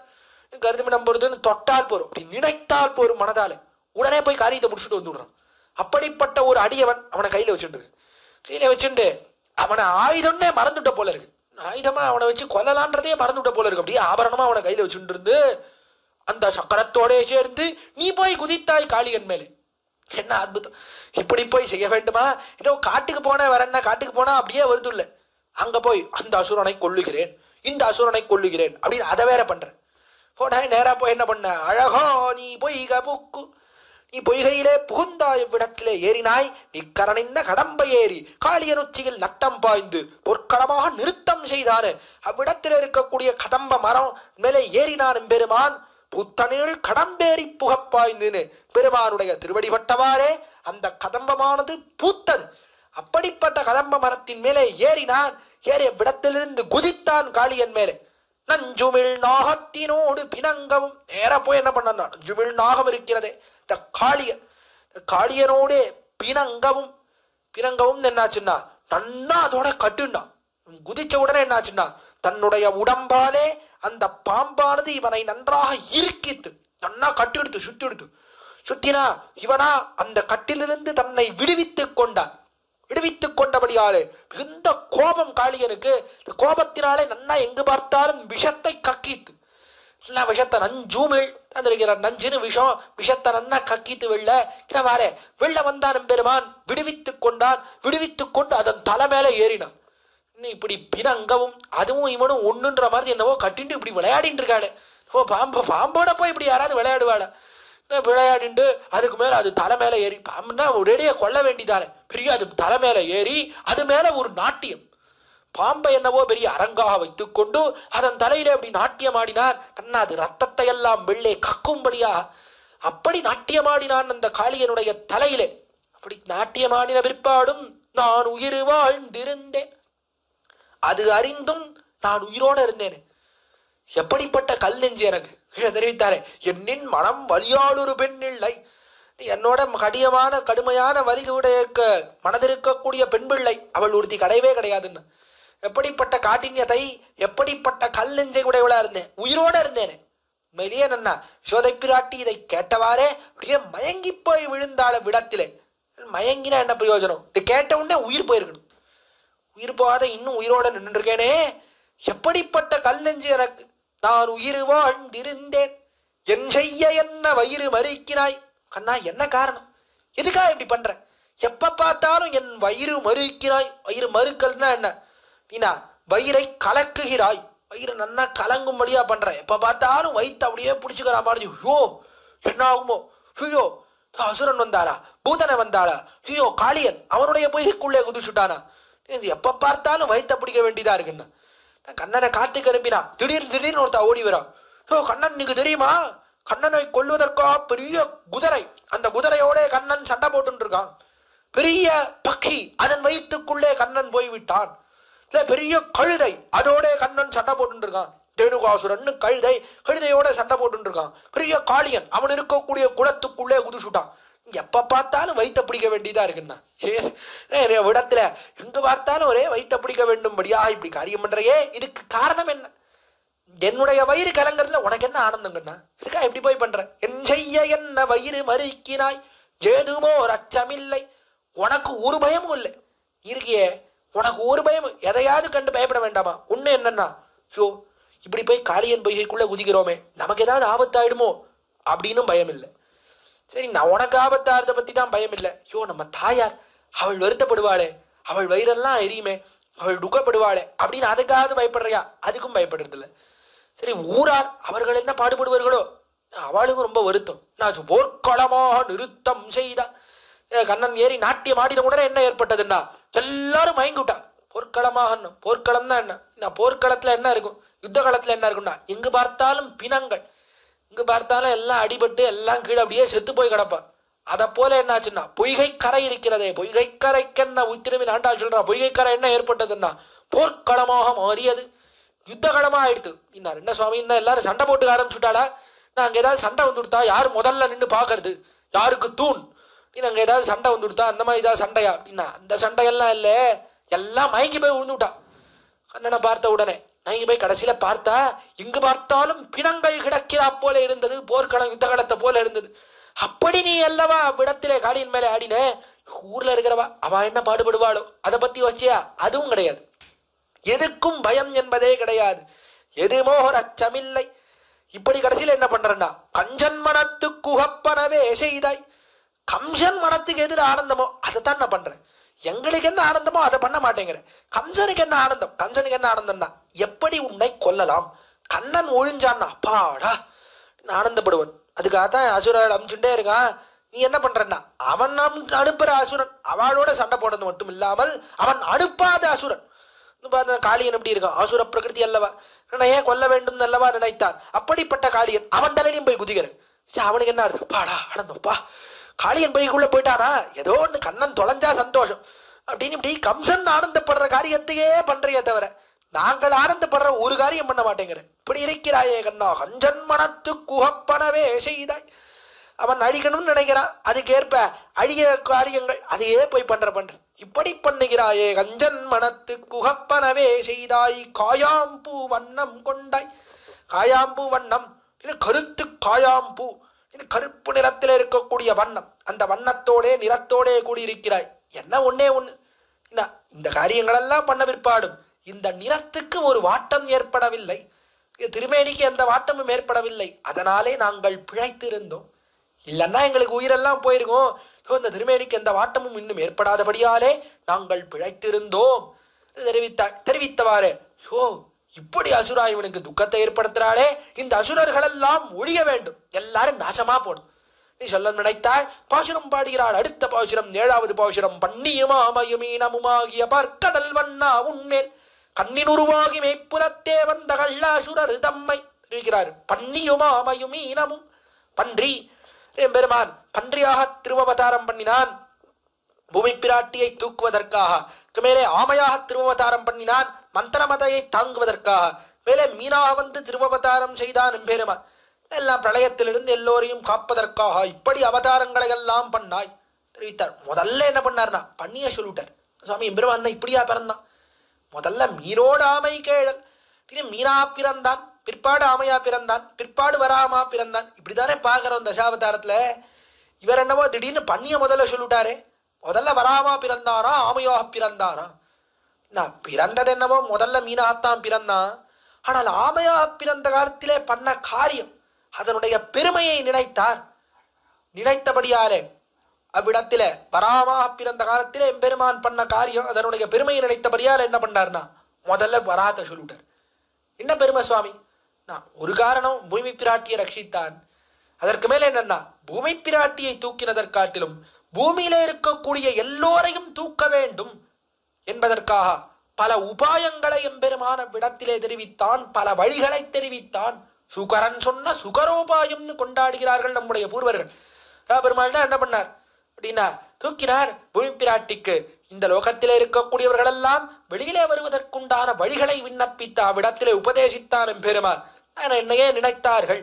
இளம் வயதிலே என்னை நினைத்தால் என்னை சேரலாம். அம்ஸ்மராமி பக்தம் நயாமி பரமாம் கதி சிதே மனசி சுஸ்வக்தே தொடங்கி பரா சரமஸ்லோகம்னு 2 அற்புதமான சரமஸ்லோகங்கள் பார்க்கிறோம். விடத்திலே தன்னை அடைவதற்கு வழி சொன்னா மேலே இன்னும் சுலபமான வழி என்றால் எனக்கு பூமாலையோ பாமாலையோ கட்டி சமர்ப்பிக்கலாம் தெரிவித்தான். இப்படி பல வழிகளை தெரிவித்தபடியாலே அவனுடைய வார்த்தை இருக்கிறதே அதனுடைய பெருமையை நினைத்தார். அதனால முதல்ல வராகத்தை சொல்லிட்டார்.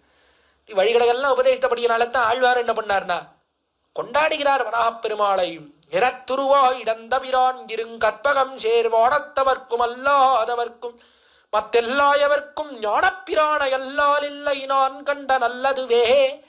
அற்புதமா கொண்டாடுறார் சுவாமி நம்மாழ்வார். ராப்பெருமாளுக்கு என்ன திருநாமம்? நான் ஞானப்பிரான் அப்படின்னு திருநாமம். நீங்க ஆழ்வார்த்துல வந்தா அற்புதமா சேவிக்கலாம். ஞானப்பிரான் எம்பெருமான் அற்புதமா எழுந்தருளி இருக்கிறான் பூவராகன். எதனால் என்ன ஞான பிரதாத்தாவாக இருந்தார், ஞானத்தை கொடுத்தார். பெருமானை சென்றடைவதற்குண்டான வழியாகிற ஞானம் அதை உபதேசித்தான் வரா தான் உங்களோட பெருமை தான் வராகனை கொண்டாடினார். அதே போலத்தான் திருமங்கை ஆழ்வார் அவரும் என்ன பண்ணார்? ஏனத்தின் உருவாகி இளமன்ற எழில் கொண்டான் ஞானத்தின் ஒளியுருவை நினைவார் நாயகரே வஜ்ரம் பாடிட்டார் பெரிய திருமொழியிலே. ஏனத்தின் உருவாகி இளமங்க எழில் கொண்டான், ஏனத்தின் உருவாகி வந்தான் அந்த எம்பெருமான். காணத்தின் கடல் மல்லை தலசைனத்துலகின்னா ஞானத்தின் ஒளியுருவை நினைவாரன் நாயகரே. எப்படிப்பட்ட வராகந்தா ஞானத்தின் ஒளியுரு ஞான ரூபியாக இருக்கக்கூடியவன்னு தெரிவித்தார். அதே போலத்தான் இந்த ஆழ்வார் இவரும் சொல்ல போறார் மேல. எய்த்திடமன் கொண்ட எந்த இராப்பகலோது வித்து என்னை பயிர்த்தி பணி செய்ய கொண்டான் பண்டன்னு பட்டினம் காப்பே மேல அவ்விடத்திலே பட்டினம் காப்புன்னு அற்புதமான பதிகம் 5 திருமொழியில தெரிவிக்கிறார். நான் இப்படி எனக்கு ஞானம் ஏற்பட்டதுன்னா அதற்கு காரணம் என்னன்னா வராகப் பெருமாள் தான். அவர்தான் எனக்கு ஞானப்பிரதாத்தாவாக எனக்கு ஞானத்தை எல்லாம் கொடுத்தார். எனக்கு ஆச்சாரியனானவர் அவர்தான் தெரிவிக்க இருக்கிறார். திருமங்கை எல்லாரும் அதேதான் தெரிவித்தார். பண்ணியாயன்னு பாரகம் கிண்ட பாழியான் ஆழியான் அருளே நன்று நான் கண்டு கொண்டேன் நாராயணா என்னும் நாம்.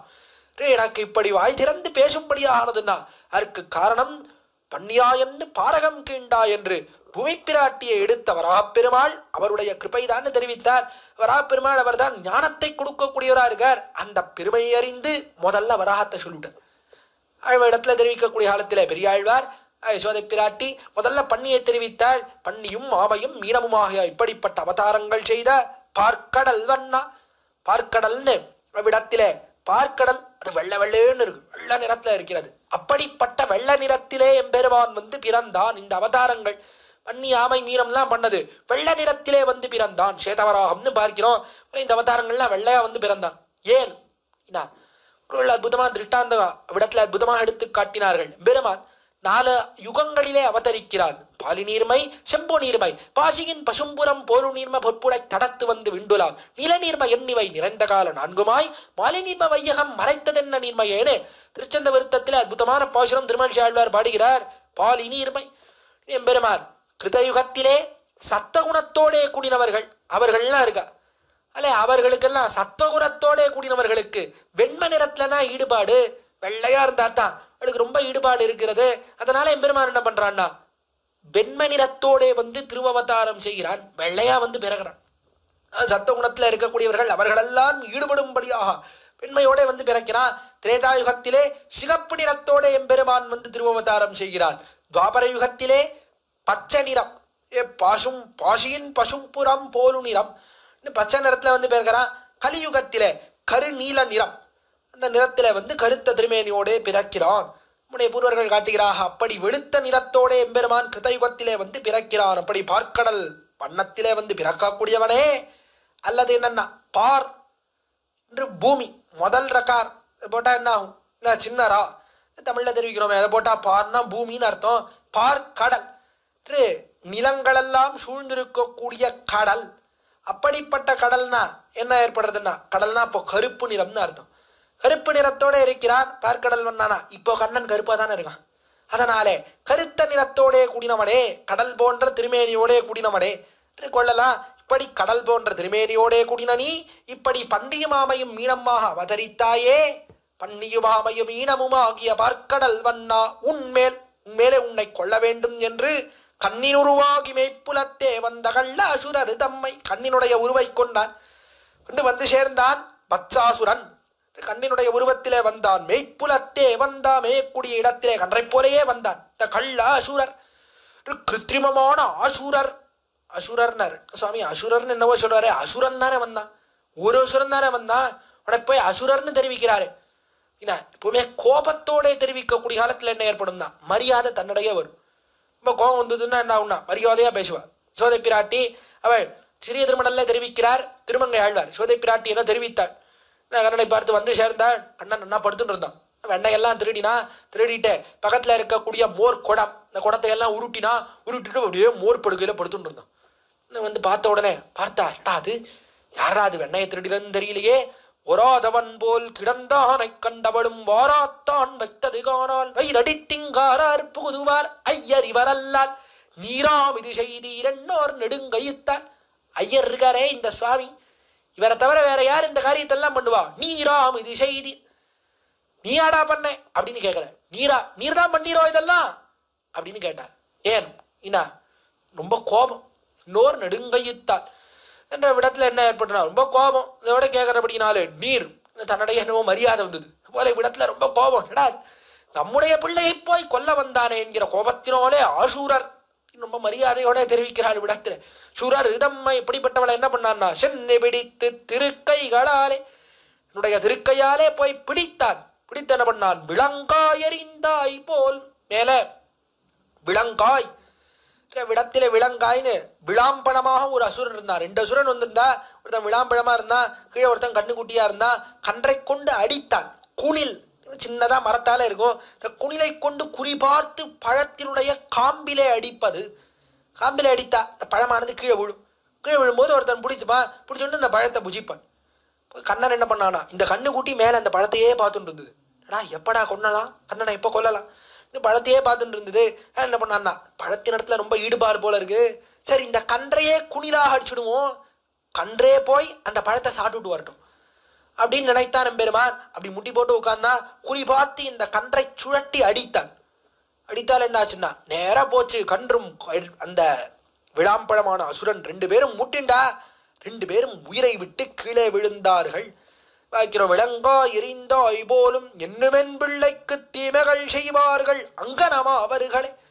என்னுடைய பிள்ளைக்கு தீமைகள் செய்யக்கூடியவர்கள் இருக்காளே, இவர்களெல்லாம் அங்கனமாவர்கள், நாசமா போனோம். அங்கனமாவர்கள்னா என்ன, அங்கனம் எப்படி அவர்கள் இந்த கன்றும் விளாம்பழமும் நாசமாக போனார்களோ அதை போல தீமை செய்யக்கூடிய எண்ணத்தோட வரக்கூடியவர்கள் அவர்கள் ஒழிய வேண்டும் என்று கையை முறிக்கிறாள். நம்முடைய பூர்வர்கள் அற்புதமா அர்த்தம் காட்டுறான். கையை நெரிக்கிறாள். என்ன பண்றான்னா, கையெல்லாம் நெரிக்கிறது. என்னுடைய பிள்ளைக்கு நாசம் பண்ணணும்னு நினைக்கக்கூடியவர்கள் எல்லாம் நாசமா போகணும், ஒழிந்து போக வேண்டும். கையை நெரிக்கிறாள். விடத்திலே சோதை பிராட்டி ஒழிய வேண்டும் நினைத்தாள். நினைத்து உடனே பார்த்தாள், அண்ணா இப்படி நீ காரியமெல்லாம் பண்றையே, இதனாலே உன்னுடைய புகழுக்கு ஒரு வாட்டமும் ஏற்படக்கூடாது தெரிவிக்க வேண்டும் நினைத்தாள். உடனே அடுத்த பாசுரம் 8வது பாசுரம் பாடினாள். கேட்டறியாதன கேட்கின்றேன் கேசவா கோவல் அறிந்திரற்கு.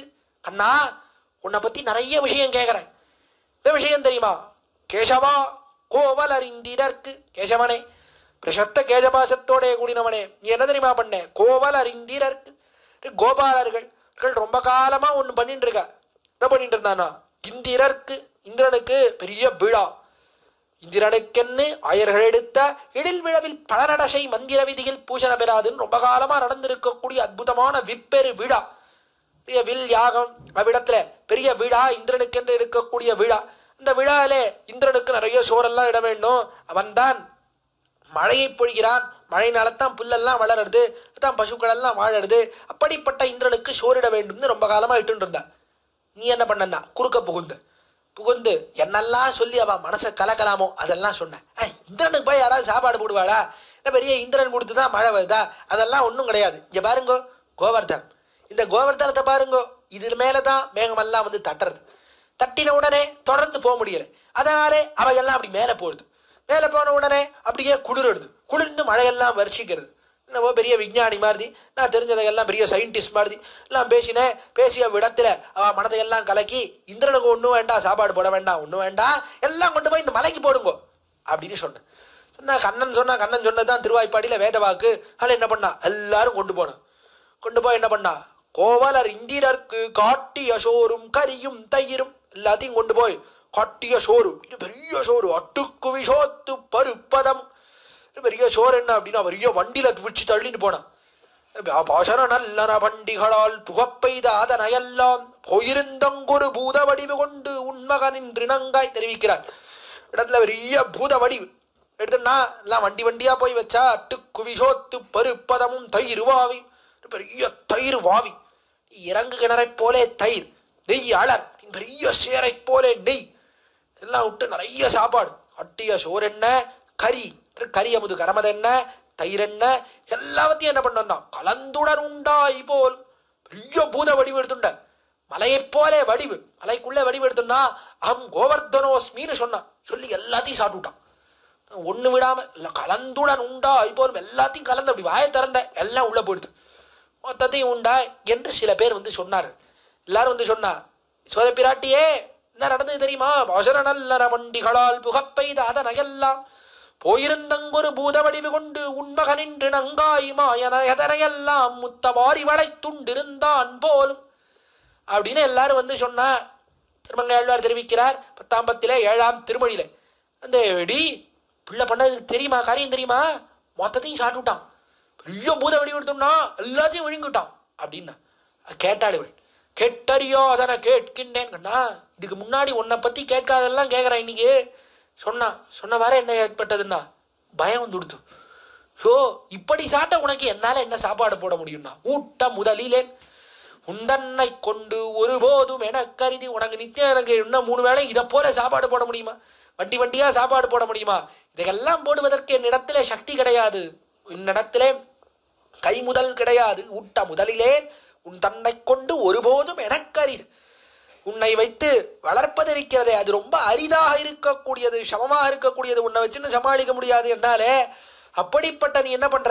நான் உட்ட முதலிலே உன் தன்னை கொண்டு ஒருபோதும் எனக்கரிது, வாட்டமிலா புகழ் வாசுதேவா, வாட்டமில்லாத புகழோடைய கூடினவன் நீ, மிகுந்த புகழ் பெருமை உடையவனா இருக்கே. அப்படிப்பட்ட நீ வாசுதேவா, வசுதேவருக்கு பிள்ளையா இருக்கக்கூடியவனே, உன்னை அஞ்சுவன் இன்று தொட்டு நான் அஞ்சுவேன், இன்னிலேருந்து நித்தியம் பயப்படணும். என்னைக்கு நீ இதை போலே பெரிய வண்டியா போன சாப்பாடெல்லாம் சாப்பிட்டேன்னு நினைச்சேனோ அதுல இருந்து நான் பயப்படுறேன். என்ன பயம் அப்படின்னா, ஷோ இவனுடைய புகழுக்கு ஒரு குறை ஏற்படும்படியா இவன் எந்த காரியமும் பண்ணிடக்கூடாதே, இவனுடைய புகழுக்கு வாட்ட வரும்படியா எந்த காரியமும் பண்ணிடக்கூடாதே, எப்படிப்பட்ட பெருமை உன்னுடையது என்று நிச்சலும் நான் அஞ்சுகிறேன் அப்படின்னு தான் காரியம் பண்றேன். ஒரு காரியம் நீ பண்ற அதிமானுஷமான காரியங்கள், மனிதர்களுக்கு அப்பாற்பட்டதான காரியங்களை எல்லாம் பார்த்தா புகழுக்கு என்ன வாட்டம் வருமோ, என்ன காரியம் எடுத்து பண்ணுவானோ என்று நான் பயப்பட வேண்டும்படியாக இருக்கிறது. அதனால என்ன பண்றதுன்னா, இப்படி போயிட்டு வரேன், அங்க போறேன் இங்க போறேன், என்னென்னவோ காரியம் பண்றேன். அதனால நாளையிலேருந்து காட்டு பக்கமே போகாது, இனிமே மாடு மேய்க்க போகுது என்பதே கூடாது என்று தெரிவிக்கிறாள். தின்னார்வெண் சங்குடையாய் திருநாள் திருவோணம் இன்னேடு நாள், தின்னார்வெண் சங்குடையாய் திருவையோனே, அசுரர்களை எல்லாம் கொல்லக்கூடிய வெண் சங்கு அதை கையில தரிச்சென்றையே. திருநாள் திருவோணம் இன்றேழு நாள், இன்று தொடங்கி 7ஆவது நாள், அன்றைய தினம் திருவோணமாகிற திரு நன்னாள், நீ அவதரித்த திருவோண நன்னாள். அந்த நன்னாளுக்காக உன் பன்னேர் மொழியாரை முன்பே இன்றைய தினமே பண் ஏர் நன்றாக அற்புதமான ராகத்திலே பாடக்கூடிய மிகவும் அழகியவர்களாக இருக்கக்கூடிய கானத்தை உடையவர்கள். அப்படிப்பட்ட நிறைய பெண்களை எல்லாம் அழைத்தேன். கூவி முளையட்டி அவர்களெல்லாம் நன்னா பாடும்படியாக செய்தேன். முளையட்டின்னு திருமுளைச்சாத்து. திருமுளையெல்லாம் சாத்துவதுன்னா என்ன? நான் பாலிகை கரைப்பதற்காக நிறைய நவதானியங்கள் அதையெல்லாம் வளர்ப்பது திருமுளைச்சாத்துன்னு பேர். இப்படி முளையெல்லாம் சாத்துவது அதையெல்லாம் முளை கட்டி வைத்தேன். முளையட்டி திருமுளைச்சாத்தி பல்லாண்டு கூறுவித்தேன். அவர்களெல்லாம் மங்களாசாசனங்கள் மங்களங்களெல்லாம் பாடும்படியாக செய்தேன். உனக்கு உற்சவத்தை தொடங்கிவிட்டேன். இன்னிலிருந்து 7வது நாள் உனக்கு திருநன்னாள். நான் இதுக்கு உற்சவத்தை இன்னைக்கே ஆரம்பிச்சு விட்டேன். நான் என்னன்னா கண்ணோலம் செய்யா இந்த திருக்கல்யாணம் உடைய திருநக்ஷத்திர மகோத்சவமான திருக்கல்யாணம். இந்த திருக்கல்யாணத்துக்கு கரியும் கலத்ததரிசியுமாக்கி வைத்தேன். இன்னைக்கே எல்லாம் சித்தப்படுத்தி விட்டேன். கரி என்ன? அதாவது கரி அமுது. கரமதெல்லாம் என்ன? காய்கறிகள் என்ன? அதுக்கு மேலே அமுது என்ன? அமுதுபடி என்ன? சாதம் என்ன? எல்லாத்தையும் எல்லாம் பாத்திரத்தில் சித்தப்படுத்தி வச்சாச்சு. காய்கறி அதுக்கு மேலே அரிசி எல்லாம் எடுத்து வச்சாச்சு. உனக்கு விசேஷமா உற்சவம் பண்றது தான் இனிமே பாக்கி. அதனாலே கண்ணா நீ நாளை தொட்டு கண்ணின் பின் போகேல். நீ நாளை தொடங்கி கண்ணின் பின் போகேல். கண்ணின் முன்னாடி போகாது. நன்னா திருவாபரணம்லாம் பண்ணிக்கோ. உற்சவ விக்கிரகத்தை போல இரு. விக்கிரகத்தை போல நன்னா உனக்கு நன்னா திருவாபரணங்கள்லாம் போடுறேன். கோலம் செய்து இங்கே இரு. நன்னா அலங்காரம் பண்ணிக்கோ. அங்க போறது இங்க போறது இந்த காரியம் பண்றேன் காளியம் பையில குதிக்கிறேன் ஒன்றும் பண்ண வேண்டாம். நன்னா அலங்காரம் பண்ணிக்கோ. இங்கேயே உட்காந்துன்று. இங்க எடுத்து ஒரு இடத்துக்கும் போகாது. நன்னா அலங்காரங்கள் எல்லாம் பண்ணி நன்னா திருவாபரணங்கள்லாம் போட்டு உட்கார வச்சுடுறேன். எங்கேயும் போக வேண்டாம். நீ மாடு மேய்க்கம் போக வேண்டாம். ஜாதி உச்சிதமான தொழிலையே பண்ண வேண்டாம். தொழில் நம்ம இடையர்களுக்கு சேர்ந்த தொழில் பண்ணலைன்னாலும் பரவாயில்ல. எங்கேயும் போக வேண்டாம். கோலம் செய்து இங்கே இரு இங்கேயே இரு நியமிக்கிறாளே சோதை பிராட்டி வருத்தத்தினாலே. எப்படி தெரிவிக்கக்கூடிய சுத்தமான பாசுரம். முன்னாடி நிற்கக்கூடிய கண்ணன் மாடு மேய்த்து திரும்பி வந்து நிற்கக்கூடிய கண்ணனை பார்த்து தெரிவிக்கக்கூடிய வார்த்தை புத்தரவல் குல சோதனல்லாச்சி. கடைசி பாசுரம் பரஸ்ருதியை தெரிவிக்கிறார். புத்தரவல் குல சோதனல்லாச்சி என்று புத்தை போலே புத்துக்குள்ளே புகுறக்கூடிய அரவு பாம்பு என்ன பண்ணும்னா தன்னுடைய இடுப்பையெல்லாம் சுருக்கின்னு அப்படி உள்ள போகும். போது இடும்பெல்லாம் சுருங்கிட்டு தான் உள்ள போகும். அப்படிப்பட்ட அந்த பாம்பினுடைய இடை உள்ள போகும்போது எப்படி சுருங்கி இருக்குமோ அதை போலே சுருங்கி இருக்கக்கூடிய அழகபான சுருங்கி இருக்கக்கூடிய இடையை உடையவளாக இருக்கிறாள் யசோதை பிராட்டி. அல்குல் இடுப்போடே கூடியிருக்கிறாள். அப்படிப்பட்ட யசோத நல்லாய்ச்சி. நல்லாய்ச்சின்னு தெரிவித்தார். எப்படிப்பட்ட ஆய்ச்சினா எப்படிப்பட்ட புத்திரனை பெற்றிருக்கிறாள். இவனை போலே ஒரு ஆய்ச்சி உண்டு.